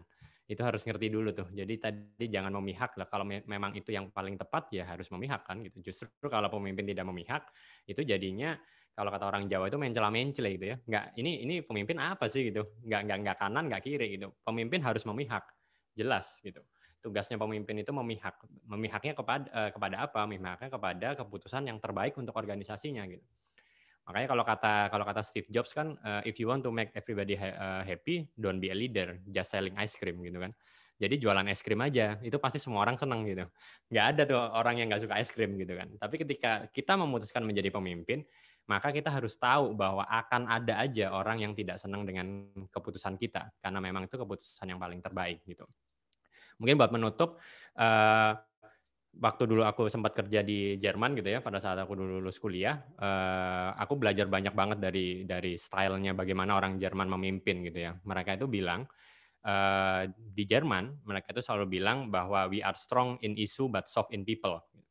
Artinya apa? Ketika kita berbicara isu, ya kita tegas gitu. Jadi orang Jerman itu memang ekstrim ya. Jadi kalau di meeting salah ya salah di depan gitu, disalahin di depan banyak orang gitu. Tapi mereka nggak baper ya, memang orang Jerman soalnya gitu ya. Tapi intinya adalah mungkin kalau itu diadaptasi ke orang Indonesia, ya mungkin nggak di depan umum. Tapi ketika salah kita harus bilang ke anggota kita kamu salah. Gitu. Walaupun itu mungkin membuat dia sedih, membuat dia kecewa, but it's okay. Kita berbicara tentang isu. Kita tidak berbicara tentang people. Jadi yang kita salahin, kenapa kamu isu ini atau tugas ini tidak dieksekusi dengan baik gitu. Tapi jangan sekali-sekali kita bilang kayak, wah kamu ini tidak profesional, oh kamu ini bodoh gitu misalnya ya. Karena kalau kita udah ngomong kamu ini itu gitu ya, itu udah masuk ke ranah identity. Dan itu bukan lagi masalah isu. Gitu. Jadi yang difokuskan adalah salahkan isunya, jangan salahkan identitinya. Apalagi bawa-bawa suku gitu ya. Kamu nih orang Jawa lambat gitu ya. Misalnya kan kalau kita orang Jawa kan alon-alon asal kelakon misalnya gitu ya. Atau wah kamu ini orang Medan ngomongnya direct. Nah, itu lebih kena lagi tuh gitu. Jadi jangan pernah sekali-sekali bawa ke ranah identity. Tapi tetap di masalah isu gitu ya. Nah, insya Allah sih biasanya ini pengalaman aku ketika kita fokusnya ke isu itu tidak akan menjadi masalah ke depannya. Tapi jelas pemimpin itu tugasnya setelah dia mengambil keputusan adalah menjalin relasi dengan timnya. Jadi ketika tadi disalahin gitu ya, makan siang makan bareng gitu. Ngobrol gitu, ngomongin bola, nonton final Euro bareng misalnya gitu. Jadi akhirnya tim itu tahu gitu. Oh, ketika aku disalahkan itu tidak disalahkan identitasnya, tapi memang disalahkan isunya. Gitu sih buat dari aku. Oke, thank you Kak Aji. Mungkin kita lanjut dulu kali ya pertanyaan selanjutnya. Kak Gea, boleh? Oke, ini pertanyaan selanjutnya ada yang menarik gitu dari Kak Elis Nursyolika. Jadi beliau bercerita dulu ya, pada masa pandemi banyak sekali perusahaan yang harus menggaji karyawannya dengan sistem cicil 2 kali. Ada sebagian karyawan yang memutuskan untuk tetap bertahan, tapi banyak juga yang memutuskan untuk mengundurkan diri. Apa yang harus dilakukan oleh seorang pemimpin pada masa-masa krisis seperti ini? Mungkin bisa juga apa reward atau tindakan yang harus diberikan kepada karyawan yang memutuskan untuk stay, atau tindakan yang diambil dalam masa-masa kritis. Bahkan ada yang mau menjawab? Duluan mungkin? Mungkin aku mau state aja bahwa kalau ini mungkin bukan ranah di lembaga negara, jadi mungkin Kak Indra, Kak Irin, atau Kak Aji bisa lebih dalam ya ngebahas itu, silahkan monggo, nggak apa-apa. Oke, thank you Kak Soraya. Mungkin Kak Indra kali bisa membantu jawab pertanyaan ini. Oke. Thank you. Itu pertanyaan yang sangat wajar ditanyakan dan umum. Satu hal ya untuk menjadi seorang pemimpin dalam situasi itu. Tapi ini my own opinion. Buat aku yang paling nomor satu adalah menyelamatkan perusahaan itu dulu. Kenapa? Karena perusahaan itu akan menyelamatkan banyak orang lain lagi. Kalau perusahaannya udah jatuh, semuanya akan jatuh. Mau dia level dari paling bawah sampai ke director. Fired, semua udah. Ya kan, tutup. So, menyelamatkan perusahaannya itu nomor satu. At least tadinya mungkin ada 1.000 pegawai. Tapi kalau company-nya tutup, 1.000-1.000-nya hilang. Tapi kalau menyelamatkan company, at least 500 orang masih bisa membiayai kehidupan daripada keluarganya masing-masing. Gitu. Nah, itu memang bukan keputusan yang mudah untuk diterima sama semua orang, apalagi menjadi 500 orang yang di PHK atau dikurangin salary-nya dan segala macam gitu. Nah, ngomongin soal rewards dan segala macam, itu harus terukur ya, jangan sampai itu menjadi janji palsu gitu. Jadi kalau kita sebagai pemimpin lihat kepada perusahaan itu sendiri, kita lihat mampu sekarang, kita bilang sekarang, nggak mampu sekarang, kita bilang tahun depan gitu. Tapi pasti itu harus ada sistem rewards dan appreciate ya. Dan itu bisa dalam bentuk apapun gitu. Nah, kita harus ngukur kemampuan kita, perusahaan kita terhadap reward-reward tersebut. Karena nomor satunya dulu ini harus survive dan harus bertahan hidup sampai situasi kritisnya hilang. Gitu. Yang setahun bisa 6 bulan, bisa 10 tahun, bisa 5 tahun. Tahu gitu ya. Nah itu saya pribadi ngalamin itu beberapa kali di especially tahun lalu gitu. Baik itu yang di Australia atau yang di Indonesia, kita ngalamin itu sekali dan makanya I can totally relate to that gitu. Dan pengertian lah yang harus diberikan gitu. Nah itu juga kembali lagi itu selalu roda berputar ya. Kembali lagi bagaimana kita selama ini memimpin, bagaimana karakter kita, bagaimana sikap kita kepada staff dan tim kita. Sehingga kalau udah terhadapkan dengan posisi itu, mereka pasti mengerti karena mereka tahu kita orangnya seperti apa kok gitu. Dan pendekatan pengertian lah gitu. Pada tahun lalu, unfortunately, I have to let go around 20 people di salah satu company-nya kita ada di Surabaya salah satunya. Was it hard for me? Itu susah sekali gitu. I don't want gitu. Tapi apa yang aku lakukan? Aku telepon mereka satu persatu gitu. Doesn't matter levelnya mereka apapun. Aku yang telepon gitu. Dan yang berat salah satunya di situ ada my close friend SMP. Nah, itu yang kita let go, obviously semua yang lagi probation period ya. Tapi ada 20 people lagi probation period. Dan itu buat aku sulit. Nah, pendekatan itu, approach-nya. Jangan tiba-tiba nggak mau muncul, nggak mau ngasih pengertian, ya. Terus seakan-akan tidak ada jawaban dan digantungkan saja. Nah, itu yang akan mencuatkan emosi daripada tim kamu, gitu. Mungkin itu sih kalau dari aku ya. Oke, thank you banget Kak Indra. Mungkin dari yang lain ada yang mau menanggapi sebelum kita moving on ke pertanyaan selanjutnya? Dikit aja deh ya, Oke, nambahin silakan. Mas Indra. Intinya dari yang tadi Mas Indra bilang itu kan komunikasi ya. Jadi kita harus justru di kondisi kayak gini itu justru harus setransparan mungkin gitu. Jadi harus makanya tadi kayak aku bilang tugasnya pemimpin memang yang utama mengambil keputusan. Tapi ketika dia tidak sedang mengambil keputusan, tugasnya adalah menjalin relasi gitu kan. Jadi ketika hard decision itu diambil, timnya udah tahu gitu kalau ini itu bukan berarti dia nggak suka atau dia kenapa gitu, tapi memang ini the best for the organization gitu. Nah, itu yang paling penting. Makanya komunikasi justru harus dijaga. Justru kondisi krisis sebisa mungkin dikasih tahu aja ke tim gitu. Ini kondisi kita kayak gini, we try our best but prepare for the worst gitu. Jadi akhirnya tim akan ready apapun yang akan terjadi gitu sih. Dan yang paling penting juga tadi ya komunikasi itu nggak cuma di level tertentu, tapi sebisa mungkin kita komunikasikan dengan semuanya gitu. Gitu sih, nambahin dikit. Oke, thank you Kak Aji. Tadi juga aku lihat Kak Iren juga sempat open mic, mungkin mau menambahkan. Enggak, poinnya sama persis dengan yang Aji mau sampai. Intinya adalah transparansi dan komunikasi. Oke, thank you Kak Iren. Mungkin Nat boleh lanjut ke pertanyaan selanjutnya. Oh, kayaknya ini ya, Natalin. Oke, kayaknya Natalin lagi ada gangguan. Mungkin aku akan...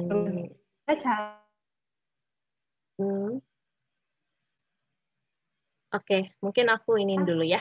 Pertanyaan selanjutnya itu ada dari... Nah, ini ada dari Kak Anissa R. Maulidia. Permisi Kak, izin bertanya. Kalau ada organisasi volunteer yang pada saat open recruitment ini antusiasnya sangat tinggi, tapi para pendaftar itu memiliki pengalaman dan kredensial yang lebih tinggi dari founder organisasi tersebut. Mungkin ini lebih ke insecurity kali ya dari seorang pemimpin gitu.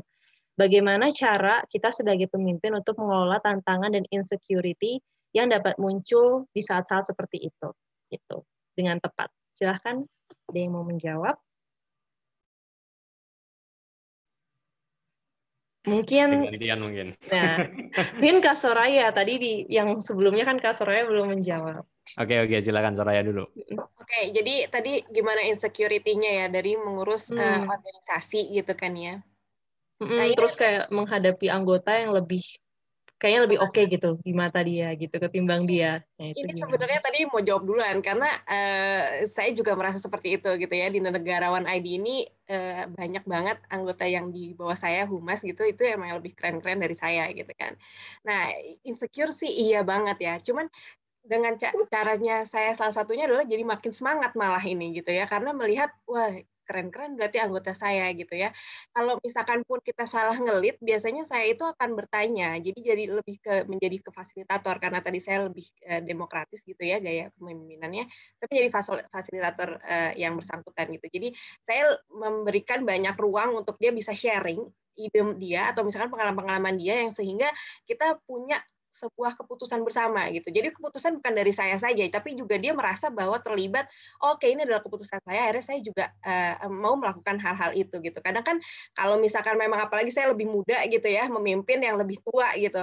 Nah itu tuh challenging banget sebenarnya. Nah tapi ketika kita bisa menjadi fasilitator, kemudian dia juga merasa aktualisasi diri terangkat gitu, saya merasa nggak ada hambatan di sana, malah jadi kita lebih ngariung istilahnya ya, lebih bersama-sama untuk bisa mencapai tujuannya ya gitu Kak.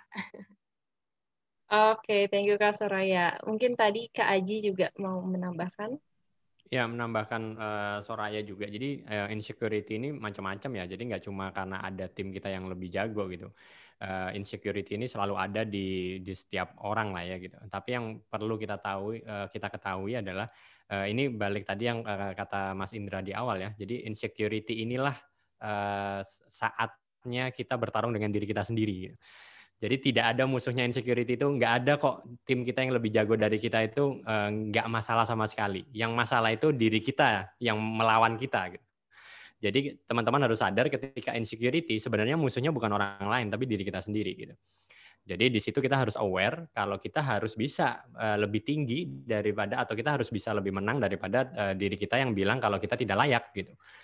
Jadi itu yang harus dilakukan, bukannya harus timnya akhirnya malah ditahan growing-nya gitu kan, karena ada kan pemimpin yang kayak gitu, ada timnya bersinar dia tutupin gitu kan, kreditnya diambil semua sama dia. Nah itu tanda-tanda insecurity-nya dia jadi destruktif gitu ya, jadi menghancurkan gitu. Nah yang paling penting yaitu kita harus lawan dan kita bilang it's okay dan kita layak buat di posisi itu, maka insecurity itu akan hilang gitu. Karena buat nambahin dikit, sebenarnya kalau di ilmu self leadership gitu ya, kita ada namanya self concept kan. Tadi yang aku bilang di depan mengenal diri. Nah, satu bagian dari self concept itu adalah belief. Jadi kepercayaan kita terhadap diri kita sendiri. Itu udah yang paling core tuh. Ketika kita mempunyai kepercayaan bahwa kita tidak layak memimpin, maka insecurity itu akan ada terus gitu. Sama tadi ada pertanyaan ya, bagaimana caranya mengatasi kalau misalnya perempuan banyak stigma yang bilang tidak layak menjadi pemimpin gitu. Itu kalau di luarnya bilang kayak gitu tapi diri kita tidak membiarkan itu masuk ke dalam diri kita, itu nggak akan merubah kita kok gitu. Belief kita akan tetap gitu. Oke, kita perempuan tapi kita layak memimpin gitu. Terserah orang lain ngomong apa tapi belief saya terhadap diri saya layak. Nah, itu yang membuat orang menjadi pemimpin gitu. Jadi buat mengatasi insecurity itu coba belief-nya dirubah gitu, kayak misalnya ada orang ngomong ini, orang ngomong itu gitu ya. Postingan di Instagram teman saya udah ke Jepang, teman saya udah ke Europe, ke US gitu kan, banyak banget bikin kita insecure gitu ya. Ya udah, itu di close aja dan kita kembali ke belief kita kalau we are okay and kita siap menjadi pemimpin dan kita adalah pemimpin yang baik. Itu akan hilang insecurity-nya. Itu kalau praktek dari aku kira-kira gitu sih. Oke, apalagi kan ini ya, millennials ini lagi banyak tuntutannya ya. Kayak umur 25 harus punya apa, umur intinya, 40. Bener, intinya berhentilah melihat buku orang lain gitu ya, dan mulai menulis buku sendiri gitu. Jadi kalau ngeliat orang lain, oh orang lain udah gini, udah gitu, udahlah, mending kita mulai dengan menulis buku kita sendiri, ini kita mau ngapain gitu. Nice, oke. Dan juga mungkin aku juga nambahin sedikit dari yang di-share sama tadi Kak Soraya atau Kak Aji ya. Kayak di salah satu buku yang ditulis Simon Sinek juga, di Leaders Eat Last itu juga di-state bahwa kalau misalnya kita memimpin sebuah tim gitu atau sebuah organisasi, yang penting itu di internalnya dulu gitu. Sebelum ke eksternal gitu, harus ada kepercayaan yang terbuild gitu ya di dalam. Kalau misalnya salah satu anggotanya saling menikam, yang ada ya kayak tadi Kak Indra bilang, perusahaannya ambiar gitu. Gitu. Oke, semoga tadi menjawab ya teman-teman. Mungkin selanjutnya Nat. Oke, ini kayak Nat tadi muncul kembali ini ya. Mohon maaf ya teman-teman semua. Terjadi di permainan ini, terdiskoneksi. Oke, gimana? Udah aman, Nat? Yes. Aku masih putus-putus, Kak? Enggak kan ya? Iya, sedikit sih, sedikit.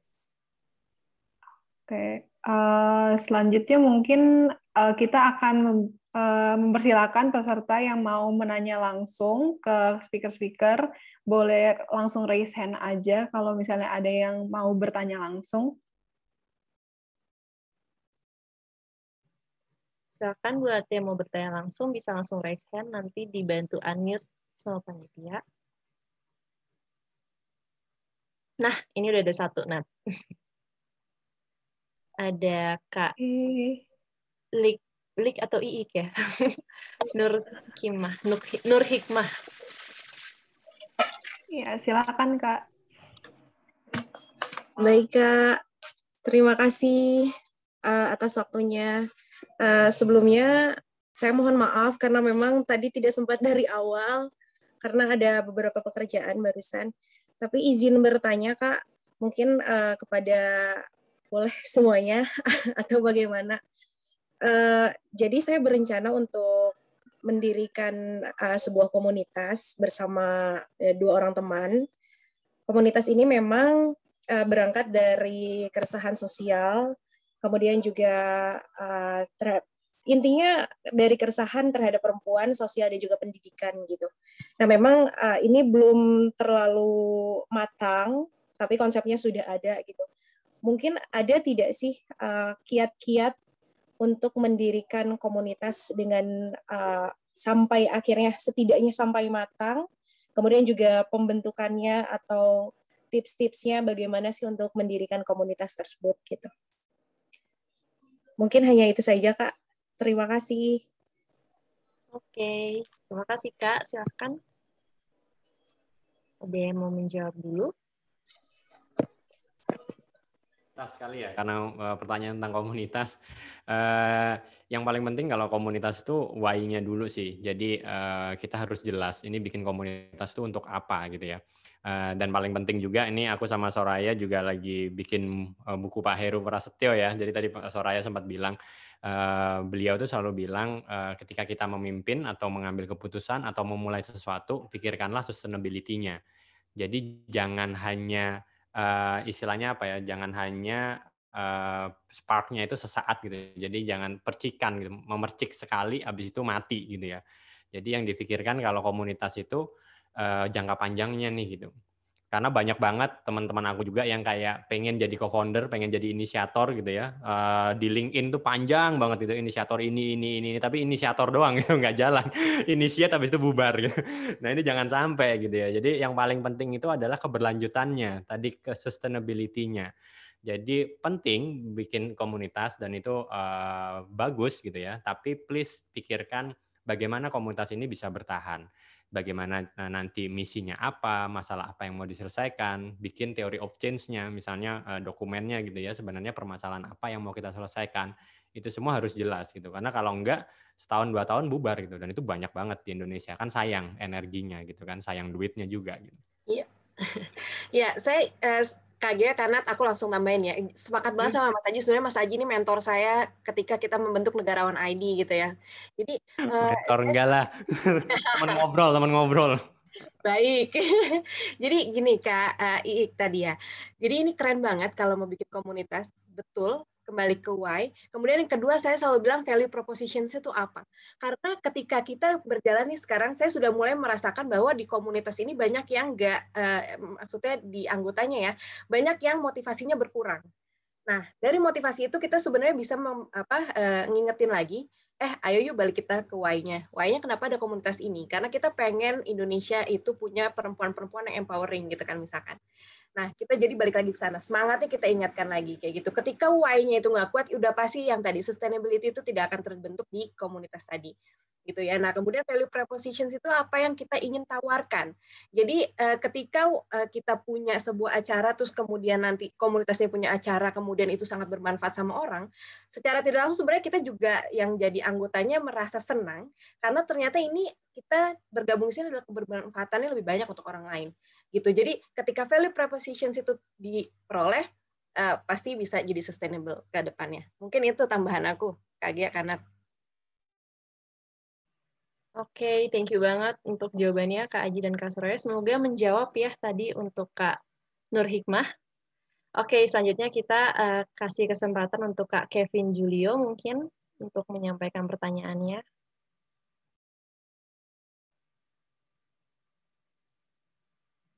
Kak Kevin. Nah, sudah. Okay, thank you. Silakan. Mau nanya untuk mungkin lebih ke ini ya, speaker sama Indra Pramana sama Indra aja sih, kan udah kenal sama Indra sih kebetulan. Gimana? Mau nanya, kalau kita kan tadi Indra sempat bilang untuk memimpin diri sendiri kita harus belajar memanage diri sendiri.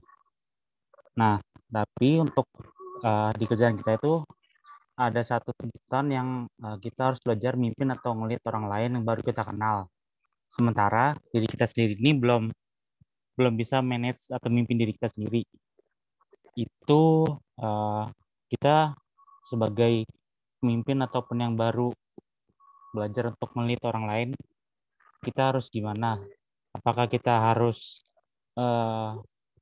malu-malu atau gimana. Itu sih. Oke. Julio, nice to meet you again. Ya, Indra. Ya. Jawabannya satu. Kamu harus berbangga diri dulu sih. Karena udah dikasih kesempatan, jangan disia-siakan. Ya, jadi kamu harus berbangga diri dan berusaha sebisa kamu aja gitu. Justru jangan menjauh daripada itu. Itu akan menjadi satu batu loncatan yang bagus buat kamu ke depannya. Gitu. Jadi kalau memang kita belum merasa siap, dan nggak ada orang kok waktu ditawarin posisi itu siap, ya, karena posisinya akan selalu baru, nggak ada pengalamannya, tantangannya akan selalu berbeda, gitu. Kesiapan nggak pernah ada, siapapun pemimpinnya, dia akan siap dengan proses yang ada dalam kepemimpinan yang baru itu, gitu. Nah, jadi dengan kita berani mengambil challenge dan berbangga diri, dan kita merasa kita memiliki ini, kita pasti akan keluar tuh namanya tanggung jawab. Kita lama-lama akan kedorong dengan sendirinya juga untuk melakukan the best for the team, gitu kan. Nanti keluarlah itu self-discipline, nanti rutinitas yang bagus akan keluar, kepercayaan diri baru akan keluar, gitu ya. Dan it's okay to make a mistake, ya. Leader itu nggak selalu harus I know it all. Aku selalu tahu semuanya dan segalanya. No, that's not a leader, ya. Leader itu bisa berkomunikasi, mereka bisa mendengar, menjadi pendengar yang baik, dan nggak selalu kita harus jadi orang yang paling tahu di dalam organisasi itu. Jadi jangan sampai kita insecure gara-gara itu, tapi justru kita harus own it, kita bertanggung jawab secara penuh. Kalaupun nanti kita diturunkan karena kita tidak performing, it's okay. Itu part of the process. Gitu. Jangan merasa, wah aku diturunin berarti aku nggak akan pernah layak jadi pemimpin. No. Semua pemimpin akan pernah gagal dan melalui proses itu. Tapi pemimpin yang baik, dia bangkit lagi untuk jadi a better leader di future. Ya. Nah, jadi itu yang mesti harus kita pegang dan kita tekenin di situ. Semoga menjawab, Julio.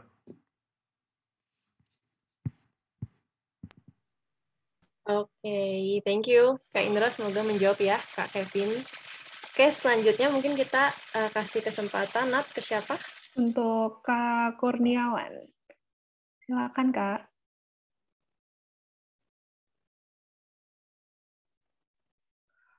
Oke, terima kasih Kak Diani dan Kak Natalin. Sebelumnya ini aku appreciate banget buat 4 speaker yang luar biasa banget, dan juga aku juga tadi sempat telat.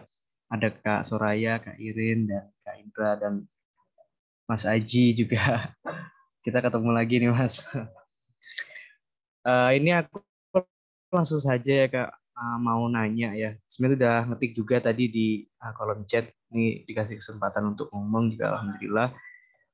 Ini aku mau nanya tentang, aku pernah dengar dari seorang speaker ataupun kayaknya juga di buku juga, itu bahwa ada yang mengatakan tentang small thing make a great action. Jadi suatu hal kecil yang dilakukan itu kadang bisa membuat impact yang besar banget, terutama di keanggotaan seperti itu. Nah, seandainya kita menjadi seorang leader ya, aku mau dapetin dong insight-nya dari kakak-kakak semua yang ada di sini. Itu apa aja sih hal-hal yang kecil yang kadang kakak itu lakukan ke anggota kakak, sehingga menurut kakak itu tuh sangat berimpact besar buat anggotanya kakak, seperti itu. Terutama ini kan Mas Haji ada di pemimpin ID dan juga kakak-kakak lainnya seperti itu. Jadi itu sih yang aku pengen dengerin, seperti itu. Thank you Kak.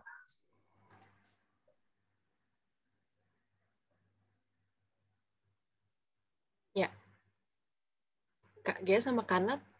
Iya, silakan Kak. Tadi udah unmute duluan, jadi aku kira mau langsung ngomong. Mulai Zor. Oh, Oke, mungkin ini aja Kurniawan, karena sekarang saya ingin share aja ke teman-teman juga bahwa saat ini posisi saya sebenarnya bukan menjadi leader, at least kalau misalkan di KPK Kasatgas gitu ya, kepala satuan tugas. Tapi saya ingin share sedikit kalau misalkan gimana caranya kita bisa dinotis sama orang, itu salah satunya small things itu tadi. Kalau saya di sini di lembaga biasanya saya itu dekat dengan orang-orang. Jadi kalau misalkan belum kenal gitu ya, ini sesimpel ini. Ketemu sapa aja. Mau siapa kayak mau senior dan sebagainya, itu sapa aja, small things banget. Kemudian ketika ada kabar buruk, kabar duka cita segala macam, walaupun kita jauh, kita chat, karena itu adalah the power of connection gitu ya, networking banget. Jadi saya akhirnya dinotis, oh ternyata Soraya itu yang di soskam loh gitu. Jadi satu KPK juga bisa tahu kalau misalkan ada Soraya di sana gitu. Jadi ketika nanti bahkan sampai deputi aku pun akhirnya notice ada aku di sana juga karena beberapa hal gitu kan. Siapa yang ditanya, siapa yang bisa bikin paparan di sini gitu. Kan kalau di lembaga negara biasanya paparan gitu ya. Itu kan sesuatu yang helpful aja. Saya waktu itu agak malas juga kan, tapi saya mengalahkan diri, ya udah Pak, saya bisa bantu. Akhirnya sekarang deputi saya kalau misalkan ada sesuatu pasti nanya juga ke saya. Kemudian deputi saya kalau misalkan perlu apapun diskusi juga ke saya. Dari situ sebenarnya kita bisa jadi leader dalam artian influence kita itu kita punya daya yang ini adalah deputi-deputi kita yang sebenarnya mengambil keputusan gitu kan. Saya kita punya insight, kita bisa berani untuk mengomunikasikannya. Gitu. Jadi itu small things yang saya rasa di lembaga negara itu sangat dibutuhkan gitu ya. Dan saya sebenarnya ini, Mas Kurniawan, kalau teman-teman di kementerian gitu ya sering ngomongnya, gue kan umbi, nggak bisa ngapa-ngapain, umbi-umbian bisa apa sih gitu. Itu saya paling sebel dengernya gitu kan, karena itu sudah diciptakan Allah sebagai khalifah, jangan bilang kalau kamu itu tidak berpengaruh apapun. Kamu bisa berpengaruh gitu kan di sana. Jadi even saya bukan seorang leader, tapi saya bisa membantu lembaga saya juga ke depan dengan inisiatif atau misalkan ide-ide baru yang mungkin nggak terpikirkan sebelumnya dengan itu hal-hal tadi. Gitu. Kita pertama membangun networking, kita supel sama orang, even kita introvert misalkan gitu ya. Menurutku itu hanya hal-hal yang bisa kita asah aja di dalamnya. Gitu. Itu mungkin dari aku perspektif dari lembaga negara. Jadi mungkin bisa ditambahkan yang lain. Semoga menjawab ya, Mas. Aku mau nambahin ya. Kalau dari saya ada 2 sih. Mungkin ini juga terkait dengan gaya kepemimpinan saya. Yang pertama, saya tuh senang banget nanyain hal di luar ke tim gitu ya, hal di luar pekerjaan atau istilahnya komunitas lah gitu. Jadi keberadaan mereka misalnya sebagai seorang keluarga, sebagai seorang istri atau suami atau apapun anak gitu. Jadi saya suka nanya gimana kabar mama misalnya gitu. Kalau dia seorang perantau gimana hari ini makan apa gitu kan. Maksudnya as simple as that gitu. Karena itu menunjukkan sisi bahwa ya itu adalah poin di mana kita juga punya rasa di mana kita juga menganggap mereka tidak hanya sebagai tim di dalam pekerjaan atau komunitas gitu, sebagai human gitu. Jadi sisi humanisnya itu dikeluarkan lah gitu. Tapi semampunya kita, misalnya kalau kita bukan orang yang supel banget ya, jangan sampai terlalu lebay, nanti mungkin jadi kelihatannya kan aneh gitu ya bagi tim, tapi sewajarnya aja. Itu penting menurut saya dan kadang itu membawa ambience yang berbeda gitu ke dalam sebuah tim. Yang kedua, mungkin ini orang suka lupa ya, tapi sangat penting bagi saya adalah doa. Jadi kadang kita terlalu sering berada pada rutinitas pekerjaan, organisasi, penatnya masalah yang ada di dalam organisasi ataupun komunitas kita lupa membawa tim kita dalam doa kita. Padahal itu adalah hal yang penting. Jadi jangan lupa juga karena kekuatan doa itu dahsyat. Itu aja dari saya. Oke, mungkin aku nambahin terkait small things. Ini sebenarnya berlaku buat siapapun ya, baik kita belum jadi pemimpin ataupun menjadi pemimpin, itu small things matters gitu kan. Jadi kalau aku dulu di Jerman itu ada satu pepatah Jerman yang bilang, kalau kita itu terlalu besar untuk hal yang kecil, maka kita itu terlalu kecil untuk hal yang besar gitu. Ya, kalau ditranslate ke dalam bahasa Indonesia kira-kira kayak gitu. Jadi ketika kita kayak menganggap diri kita besar untuk hal yang kecil, kayak wah ini kan small things gitu ya, nggak usah dipikirin gitu. Oh ini kan cuma anak level rendah gitu ya, kita pemimpin, ngapain kita care sama dia? Itu berarti kan kita terlalu besar untuk hal yang kecil gitu. Maka sebenarnya kita itu sudah mengecilkan diri untuk hal yang besar gitu.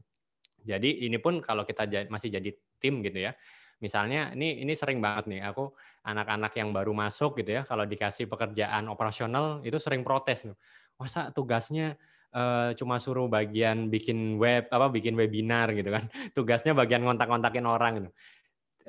Makanya aku selalu bilang sama teman-teman, tugas pertama aku dulu itu fotokopi gitu ya.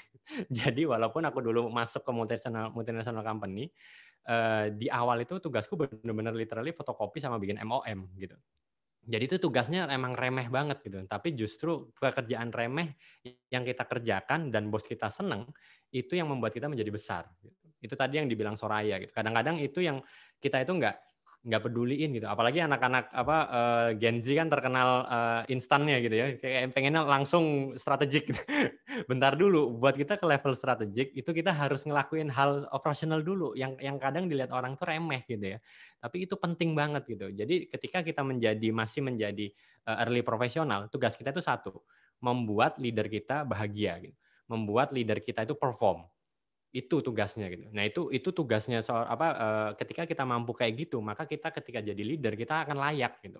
Karena kita sudah pernah berjuang untuk leader. Makanya sekarang waktunya kita menjadi leader gitu. Tapi ketika kita jadi follower aja, kita nggak mau berjuang buat leader kita gitu. Bagaimana mungkin kita dilayakkan menjadi pemimpin, istilahnya gitu. Jadi small things nggak masalah, nggak ada namanya small things di dunia ini gitu ya. Jadi lakukan hal yang kecil, yang penting itu helpful, memberi service, memberi manfaat buat orang lain, nggak usah dipikirin timbal baliknya apa gitu ya.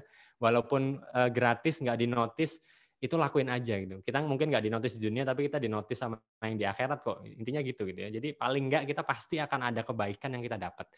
Jadi lakuin aja. Apalagi kalau kita udah jadi pemimpin gitu ya, malah matters banget. Makanya kenapa kalau kita di pemimpin.id sering ada one-on-one, sering ada coaching, sering ada mentoring gitu ya. Kadang-kadang teman-teman tuh nanya, ini Kak Aji kenapa mau luangin waktu sejam 2 jam buat coaching gitu, buat mentoring, padahal nggak ada fungsinya buat pemimpinnya gitu kan. Karena coaching mentoring kan dampaknya buat yang dapat session itu gitu. Aku bilang sama mereka gitu, aku membantu kamu itu bikin aku bahagia. Jadi artinya sesi ini itu ada manfaatnya buat aku itu, bukan berarti nggak ada manfaatnya gitu. Ketika aku memastikan bahwa tim ini baik-baik saja, itu membuat leader bahagia gitu. Jadi makanya penting buat kita memikirkan tadi yang kecil-kecil itu, Kurniawan. Gitu sih. Mungkin Mas Indra lebih tahu kalau di entrepreneur. Dikit aja karena yang resign masih banyak. Satu kebiasaan tadi kan nanya insight ya. Aku nggak beda jauh sama yang lain. Selalu bertanya how are you, tapi how are you-nya jangan fake. Ya, apapun yang kita lakukan small things-nya tuh jangan fake gitu. Jangan cuman karena mau dilihat, mau dipandang gitu ya, atau formalitas gitu. Kalau how are you beneran how are you gitu. Nanyanya sampai habis, jangan how are you dia lagi cerita kita udah ngurusin hal yang lain. Kita udah nggak tanggepin lagi gitu. Nah itu one of the small things yang biasa aku lakuin gitu. Karena how they are itu important buat aku bisa tahu positioning, strategi, ngatur timnya dan segala macam gitu. Mungkin nambahin dikit Mas Indra, yang paling penting kalau listening itu aktif sih. Jadi jangan listening pasif ya. Jadi kayak tadi how are you tapi kita ngerjain yang lain gitu. Jadi kalau tanya itu benar-benar presence gitu ya. Kalau kita itu benar-benar hadir, nanya how are you itu kita benar-benar butuh jawabannya dia gitu. Itu matters banget buat tim kita gitu. Oke, jawabannya ini ya. Menyeluruh ya dari berbagai sektor ya, Kak Kurniawan. Benar-benar. Dapat banyak perspektif. Oke, nah. Kita masih mau lanjut kah, Nat? Masih banyak ya yang mau bertanya. Iya, masih banyak, tapi mohon maaf banget ya teman-teman semua, karena kita terbatasi oleh waktu, jadi pertanyaannya belum bisa dijawab semuanya. Tapi thank you banget untuk antusiasmenya dan juga keaktifannya selama sesi Q&A ini. Thank you semuanya ya, dan juga thank you lagi untuk speakers yang sudah bersedia untuk menjawab pertanyaan-pertanyaan dari peserta. Nah, wah udah nggak kerasa ya, udah mau jam 12 ya nih KG. Kita dari tadi masih kan ngobrol sampai nggak ngeliat waktu. Oke, ini berarti waktunya untuk kita mendengar ya closing remarks dari masing-masing speakers. Pesan-pesan terakhir nih. Untuk para pemimpin muda nih yang datang nih pagi-pagi sampai sekarang nih bertahan sampai jam 12. Mungkin kita beri kesempatan untuk para ladies ya, ladies first kali ya. Kalau di Indonesian Women League kan ya.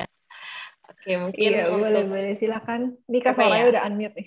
Nah, iya, udah siap nih Kak Soraya nih. Mungkin untuk teman-teman yang di sini mungkin bekerja sebagai pegawai negeri sipil atau misalnya kita sebut aparatur sipil negara gitu ya, jangan pernah merasa kecil gitu karena kita bisa menjadi sesuatu di lembaga kita.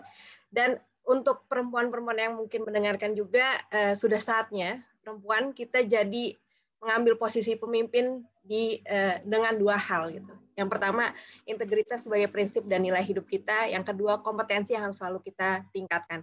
Sehingga dengan demikian kita tidak pernah lagi dianggap sebelah mata sama semua orang. Terima kasih.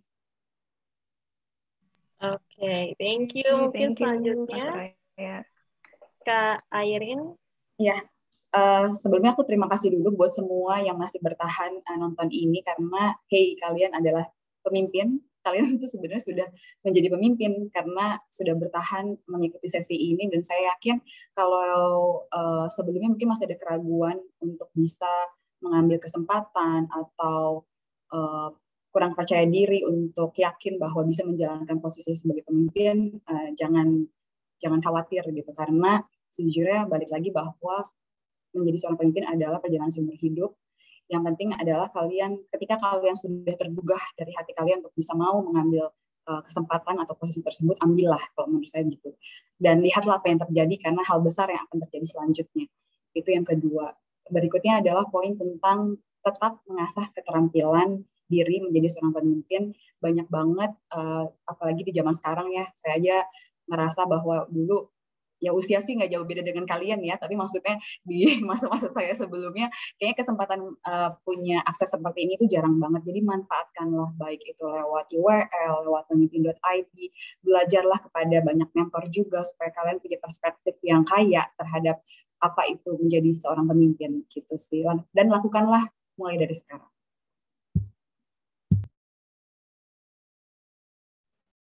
Oke, thank you Kak Irin. Selanjutnya mungkin dari Kak Indra. Oke, thank you ya semua. Saya sendiri banyak dapat insight dan berkat juga nih pagi ini. Jadi nggak nyesel, dari teman-teman yang lain juga, speaker-speaker yang lain keren-keren. Aku cuma mau pesan ini, jadi pemimpin jangan kejar posisi, tapi kejar kapasitas kalian. Oke? Jangan pernah kejar posisinya. Karena kalau goalnya udah cuma kejar posisi, nggak akan sustain. Kalian bentar doang paling jadi pemimpin. Habis itu kalian tidak akan bisa berkarya, karena motivasi kalian cuma posisi, dan posisi. Kapasitas nggak ada. Kejar kapasitasnya. Persiapkan kapasitasnya. Karena hidup tuh penuh dengan misteri. Kita nggak pernah tahu kapan. Kita nggak pernah tahu kita akan dibawa kemana. Tapi selalu persiapkan kapasitas kita. Gitu. Jangan kita maunya A, kapasitasnya Z jauh banget gitu. Ya, jadi jangan pernah kejar posisi, kejarlah kapasitas. Dan kalau kalian mau jadi pemimpin yang baik, belajar dari sekarang untuk menghormati satu sama lain. Ya, jangan gila hormat. Hormati satu sama lain. Karena it will come back to you. Itu akan kembali lagi. Kalau kita nggak bisa hormati orang lain, kita nggak akan bisa jadi pemimpin yang baik. Gitu ya. Jadi thank you ya semua. Oke, thank you Kak Indra. Oke, terakhir dari Kak Aji. Oke, udah bagus-bagus semua ya. Kalau paling belakang paling susah. Apa yang belum disebutin? Oke, mungkin aku mengembalikan ke misi jargon lah ya, jargonnya pemimpin.id, bahwa kita semua adalah pemimpin gitu, dan semua kepemimpinan itu bisa dipelajari. Jadi intinya adalah bedakan antara pemimpin dan pimpinan gitu ya. Mungkin teman-teman juga udah sering dengar gitu. Kalau pemimpin itu nggak butuh title, benar tadi katanya Mas Indra gitu. Jangan mencari title-nya gitu. Tapi kalau pimpinan, oh iya jelas butuh title ya, pimpinan KPK gitu kan ada title-nya gitu. Tapi kalau pemimpin kita semua gitu. Kita semua itu menjadi pemimpin, karena sebenarnya intinya dari pemimpin itu apa sih? Ada dua gitu kan. Dia menyelesaikan masalah, dan dia mampu influence orang lain buat bersama-sama dia menyelesaikan masalah. Jadi ada dua. Kalau kita berhasil menyelesaikan masalah apapun, sekecil apapun, lalu kita ajak sekitar kita buat bareng-bareng menyelesaikan masalah, nah sebenarnya itu kita sudah memimpin gitu kan. Jadi yang paling penting ya pertama kita harus sadar dulu kalau kita semua itu sebenarnya pemimpin. Kenapa jargon ini itu sangat penting, dan kenapa ini jadi jargonnya di pemimpin.id gitu ya. Karena menurut faktanya, ini juga menurut penelitian di dunia gitu ya, kesuksesan kita, kegagalan kita dalam meraih kesuksesan itu ternyata paling besar itu reasonnya, alasannya itu adalah kegagalan kita dalam bermimpi gitu. Jadi kegagalan kita dalam tadi percaya bahwa kita pemimpin. Jadi kalau dilihat dari penelitian itu, sebenarnya orang di dunia ini tidak bisa menjadi pemimpin besar, itu bukan karena nggak adanya kesempatan dan sebagainya. Sebagian besar itu karena kegagalan mereka dalam berpikir bahwa dirinya layak memimpin. Gitu. Nah ini yang bahaya, gitu. Apalagi di sini konteksnya kalau di kepemimpinan perempuan gitu ya. Kalau ditanyakan lagi tadi, kenapa nggak banyak perempuan yang menjadi pemimpin? Karena mungkin sebagian besar dari mereka tidak merasa layak untuk memimpin. Gitu. Jadi yang harus dibongkar dari dirinya sendiri dulu nih gitu. Mari kita layakkan diri kita, mari kita yakin bahwa kita layak untuk memimpin dan kita layak untuk membawa perubahan. Maka insya Allah sambil jalan kita belajar kepemimpinannya dan suatu saat nanti kita akan menjadi pemimpin yang besar. Gitu sih dari aku. Thank you teman-teman semuanya sudah hadir. Oke, thank you juga untuk Kak Soraya, Kak Irin, Kak Indra, dan juga Kak Haji sekali lagi. Terima kasih udah mau berbagi insight yang sangat-sangat inspiratif ya bagi teman-teman yang hadir di sini semuanya. Nah, aku mau bantu mengingatkan sekali lagi untuk peserta-peserta di sini untuk jangan lupa ikutan giveaway kami dan juga panitia sudah taruh link form feedback yang perlu diisi ya. Kalau misalnya diisi nanti akan diberikan sertifikatnya, benar ya panitia? Oke.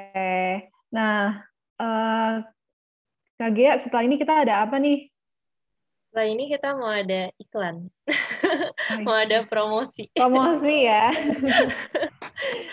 Kita mau ada berapa acara-acara yang keren banget di bulan Juli ya. Dari Pemimpin ID, dari Indonesian Women League. Mungkin boleh panitia untuk... Pemimpin.id present Festival Kepemimpinan. Oke, tadi spoiler. Nah, ini Pemimpin.id presents Festival Kepemimpinan pertama di Indonesia hadir kembali. Lead the Fest 2021, Leading in the New Era. Setelah berhasil menerjemahkan 1000 ringkasan buku bahasa Inggris ke dalam bahasa Indonesia, puluhan webinar dengan 64 narasumber, dan bergerak bersama 327 komunitas daerah di Indonesia. Kini, Lead the Fest 2021 hadir dengan webinar series Pemimpin.id Talks, Pemimpin Indonesia Award, 30 pembicara dan tamu spesial. Karena kepemimpinan patut dirayakan. Dan kami percaya kita semua bisa menjadi pemimpin. Daftarkan dirimu sekarang di Lead the Fest 2021, Leading in the New Era. Pemimpin.id.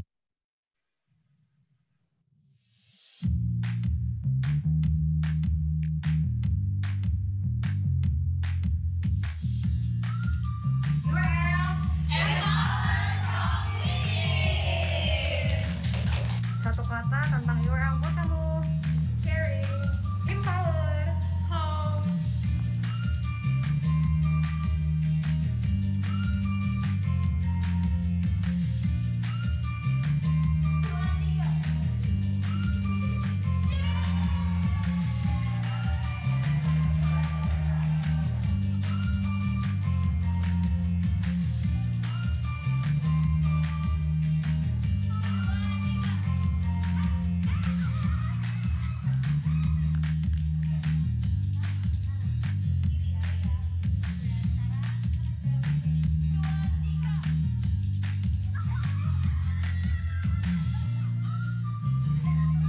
Apa sih kesan kamu buat URL? Kesan aku buat URL itu, URL adalah tempat yang bukan cuma komunitas, tapi rumah yang bergerak bersama-sama dari kekurangan maupun kelebihan. Kalau aku mau kasih bakat yang aku punya, maksudnya talenta yang aku punya dari Tuhan itu untuk hal yang gak berbau uang gitu, maksudnya bukan money orientation gitu, dan ternyata feedbacknya selama 3 bulan aku di sini benar-benar ngerasain feedback yang benar-benar ngena di hati gitu loh. Jadi kayak hal yang nggak bisa dibayar sama berapapun uang di dunia ini loh. Karena aku buat UL tempat yang sangat aman untuk kita belajar bareng-bareng dengan perempuan-perempuan lainnya, dan selain kita belajar, kita tuh juga show kalau kita tuh beneran care sama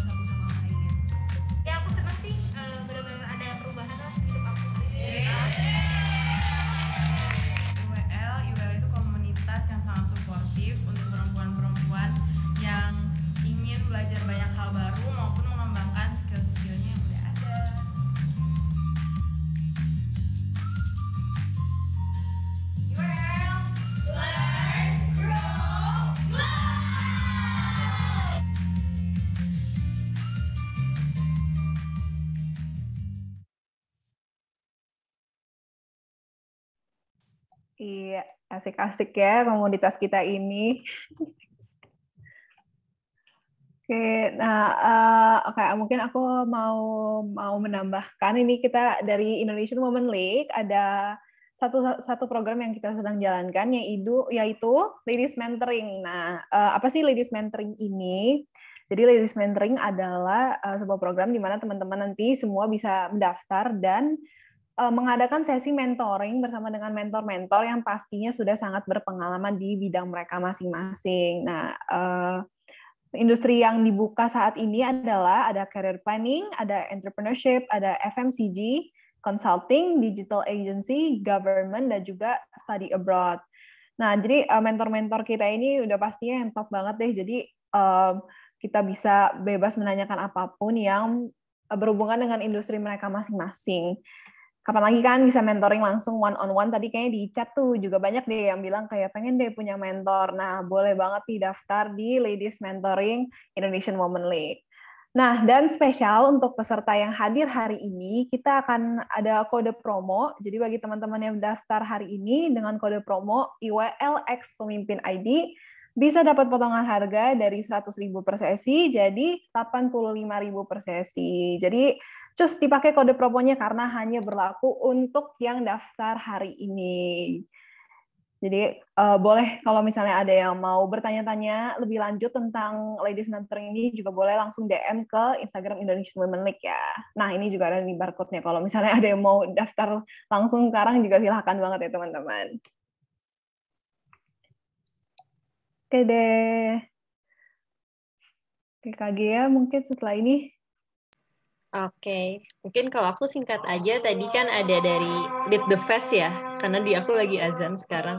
Nah, jadi tadi Lead the Fest itu salah satu festival kepemimpinan yang dipersembahkan oleh Pemimpin ID, dan kita sekarang ini lagi di pre-event nih sebenarnya. Jadi acara ini pun juga salah satu bentuk dari pre-event, dan kita masih banyak banget acara-acara menarik lainnya, ada acara-acara yang dibuat oleh teman-teman komunitas yang menjadi kolaborator, terus juga nanti bakal banyak speaker-speaker keren, apalagi nanti ya di bulan Agustus, puncaknya itu di tanggal 12 sampai 17 Agustus, karena kita percaya bahwa kepemimpinan itu harus dirayakan. Jadi nanti teman-teman yang mau lebih pengen tahu lebih lanjut soal Lead the Fest bisa langsung cek ke Instagramnya @leadthefest. Terus juga bisa juga ke website ke Pemimpin ID yaitu di pemimpin.id, dan juga karena kita juga ada beragam rangkaian ya, salah satunya kita ada rangkaian volunteer microblog 1000 konten. Jadi teman-teman di sini yang pengen bisa bermanfaat walaupun sambil rebahan gitu ya, hanya dengan 1 sampai 2 hari aja bisa menyebarkan manfaat dan menginspirasi teman-teman, boleh banget nanti daftar jadi volunteer microblog kita, menyebarkan konten-konten bermanfaat di medsos, atau mau ikutan acara saya juga boleh banget gitu. Oke, mungkin itu dari aku, Nat. Mungkin sekarang kita foto-foto kali ya. Iya, seperti biasa. Boleh teman-teman yang bisa on cam, kita foto bareng yuk. Nah, iya sudah pada on cam. Sudah pada mulai on cam. Ini ada 7 slide, jadi ditahan dulu ya semua senyumnya. Sampai 7 slide ke depan. Silakan Natalin, boleh diaba-abain. Oke, mungkin Kak Sarah aja kali ya, Kak Sarah yang screenshot soalnya. Oke, boleh. Semuanya siap ya, aku hitung ya.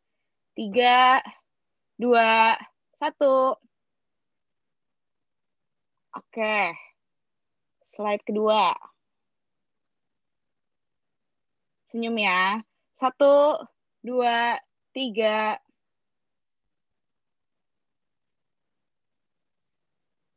Oke.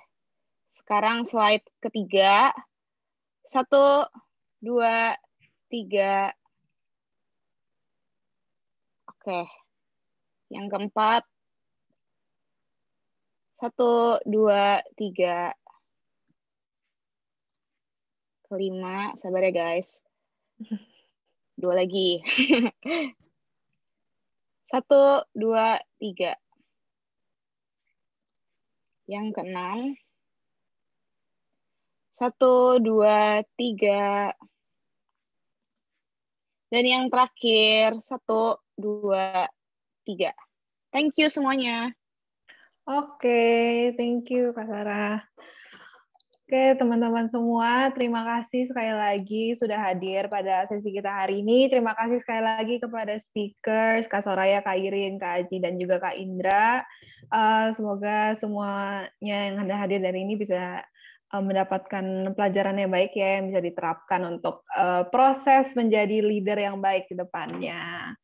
Oke, jangan lupa ya teman-teman, ada giveaway juga. Jangan lupa diikut dan juga di-follow nih. Tadi Kak Soraya kayaknya nitip 4 akun Instagram ya. Ada Pemimpin ID, Indonesian Women League, Lead the Fast, dan juga Negarawan. Yes. Oke. Dan kita juga mau ingetin lagi buat kita ada giveaway merchandise untuk 10 orang ya yang beruntung. Yang paling kece pokoknya nanti kontennya. Dan ini tuh merchandise-nya itu ada dari IWL, dari KPK, dan dari Pemimpin ID. Jadi beragam teman-teman, banyak banget. Dan pastinya merchandise-nya itu menarik banget semuanya. Tinggal follow step-step yang ada di layar kaca teman-teman. Dan jangan lupa untuk upload Instagram story kalian sampai dengan hari Minggu 11 Juli jam 10 pagi. Nanti pemenangnya akan diumumkan juga di hari yang sama, paling lambat jam 3 sore gitu. Jadi silahkan tadi yang udah dapat inspirasi gitu ya, di-share gitu inspirasinya apa aja untuk menjadi pemimpin yang lebih baik lagi di masa depan. Oke, Nat, kayaknya kita wrap up. Mungkin udah pada lapar gitu ya, mau makan siang. Iya, udah jam makan siang. Oke deh, thank you sekali lagi teman-teman semua. Happy weekend. Hey, happy weekend semuanya. Terima kasih.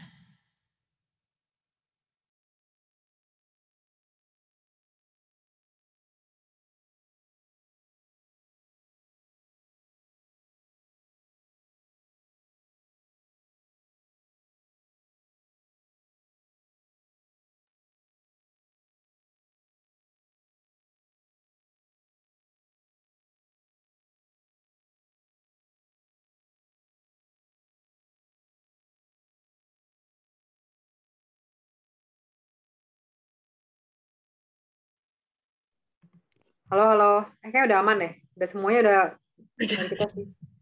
Nggak bohong ya, aku udah bener-bener sampai pakai lagu. Sampai pakai lagu bye-bye. Nggak ada yang tahu, harus di-remove satu. Aduh. Luar biasa, Natalin dan Gea. Keren sekali kalian. Keren banget. Keren. Luar biasa. Thank you banget dari tim Pemimpin ID, Karin sama Kak Dera ya. Iya, sama Caldera nih. Thank you banget buat collaboration-nya. Thank you. Thank you juga, Kak. Makasih ya udah gercep ngeklik-ngekliknya.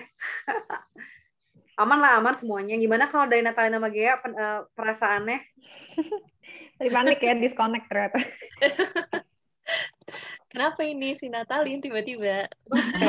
Untung Gea langsung kayak take over gitu. Keren, luar biasa kolaborasinya. Tapi enggak lega sih, udah lega ya Natalin. Kemarin kita udah nyusun cue card. Wih, mantap. Improve bebas. By the way, kayaknya ada yang mau open mic tapi masih belum bisa. Apa? yang lain karena kan yang nggak co-host Sahira sih tadi. Oh ya, karena kita harus unmute mereka ya. Oh ya, benar. Oke, luar biasa ya. Kayaknya semua lancar lah ya. Semoga dapat banyak pencerahan dan banyak yang ikutan merchandise-nya juga. Yes. Besok paling kita tunggu sampai besok terus kita undi aja kali ya. Boleh. Nanti mungkin dari Pemimpin ID boleh pilih, kan dari kalian 2 orang kan. Nanti dari KPK yang milih dari Pemimpin ID atau gimana tuh? Boleh bebas sih sebenarnya Kak. Paling-paling ntar kan dari IWL dapat kontak dan namanya tuh. Oke, nanti aku langsung kasih ke Caldera gitu ya. Nah, ya ntar itu tinggal kita distribusin aja, kayak ntar IWL ngambil tiga kan ya IWL jadinya? Iya. Ya, ambil 3, nah sisanya ntar tinggal dibagi aja antara KPK dan Pemimpin ID, gitu aja. Oh gitu. Oke, jadi kan, dari kita yang pilih 10-10-nya gitu ya? Yes. Oke, jadi nanti kita tinggal kasih alamatnya ke kalian ya berarti. Oke. Alright, mantap. Oke. Sebelumnya thank you banget. Semoga di waktu mendatang boleh kolaborasi lagi nih sama tim Pemimpin ID. Terus sukses juga acara Lead the Fest-nya. Semoga Thank you banget, lancar Kak. dan semoga semuanya sehat-sehat juga ya. Amin. Oke. Stay safe juga semuanya lagi begini Lagi kondisinya. keadaan begini, ya betul. Iya, Untung betul. acaranya lagi keadaan kayak gini ya kan, jadi ramai kan orang nggak tahu mau kemana ya. Jadi ya gitu. Iya. Benar. Weekend produktif. Betul, betul. Oke, segitu dulu paling. Nggak apa-apa, kalian boleh makan siang juga. Thank you banget semua ya, tim IWL juga. Thank you. Dan sehat-sehat selalu. Oke. Thank you semuanya. Thank you all. Bye-bye. Semuanya. Bye.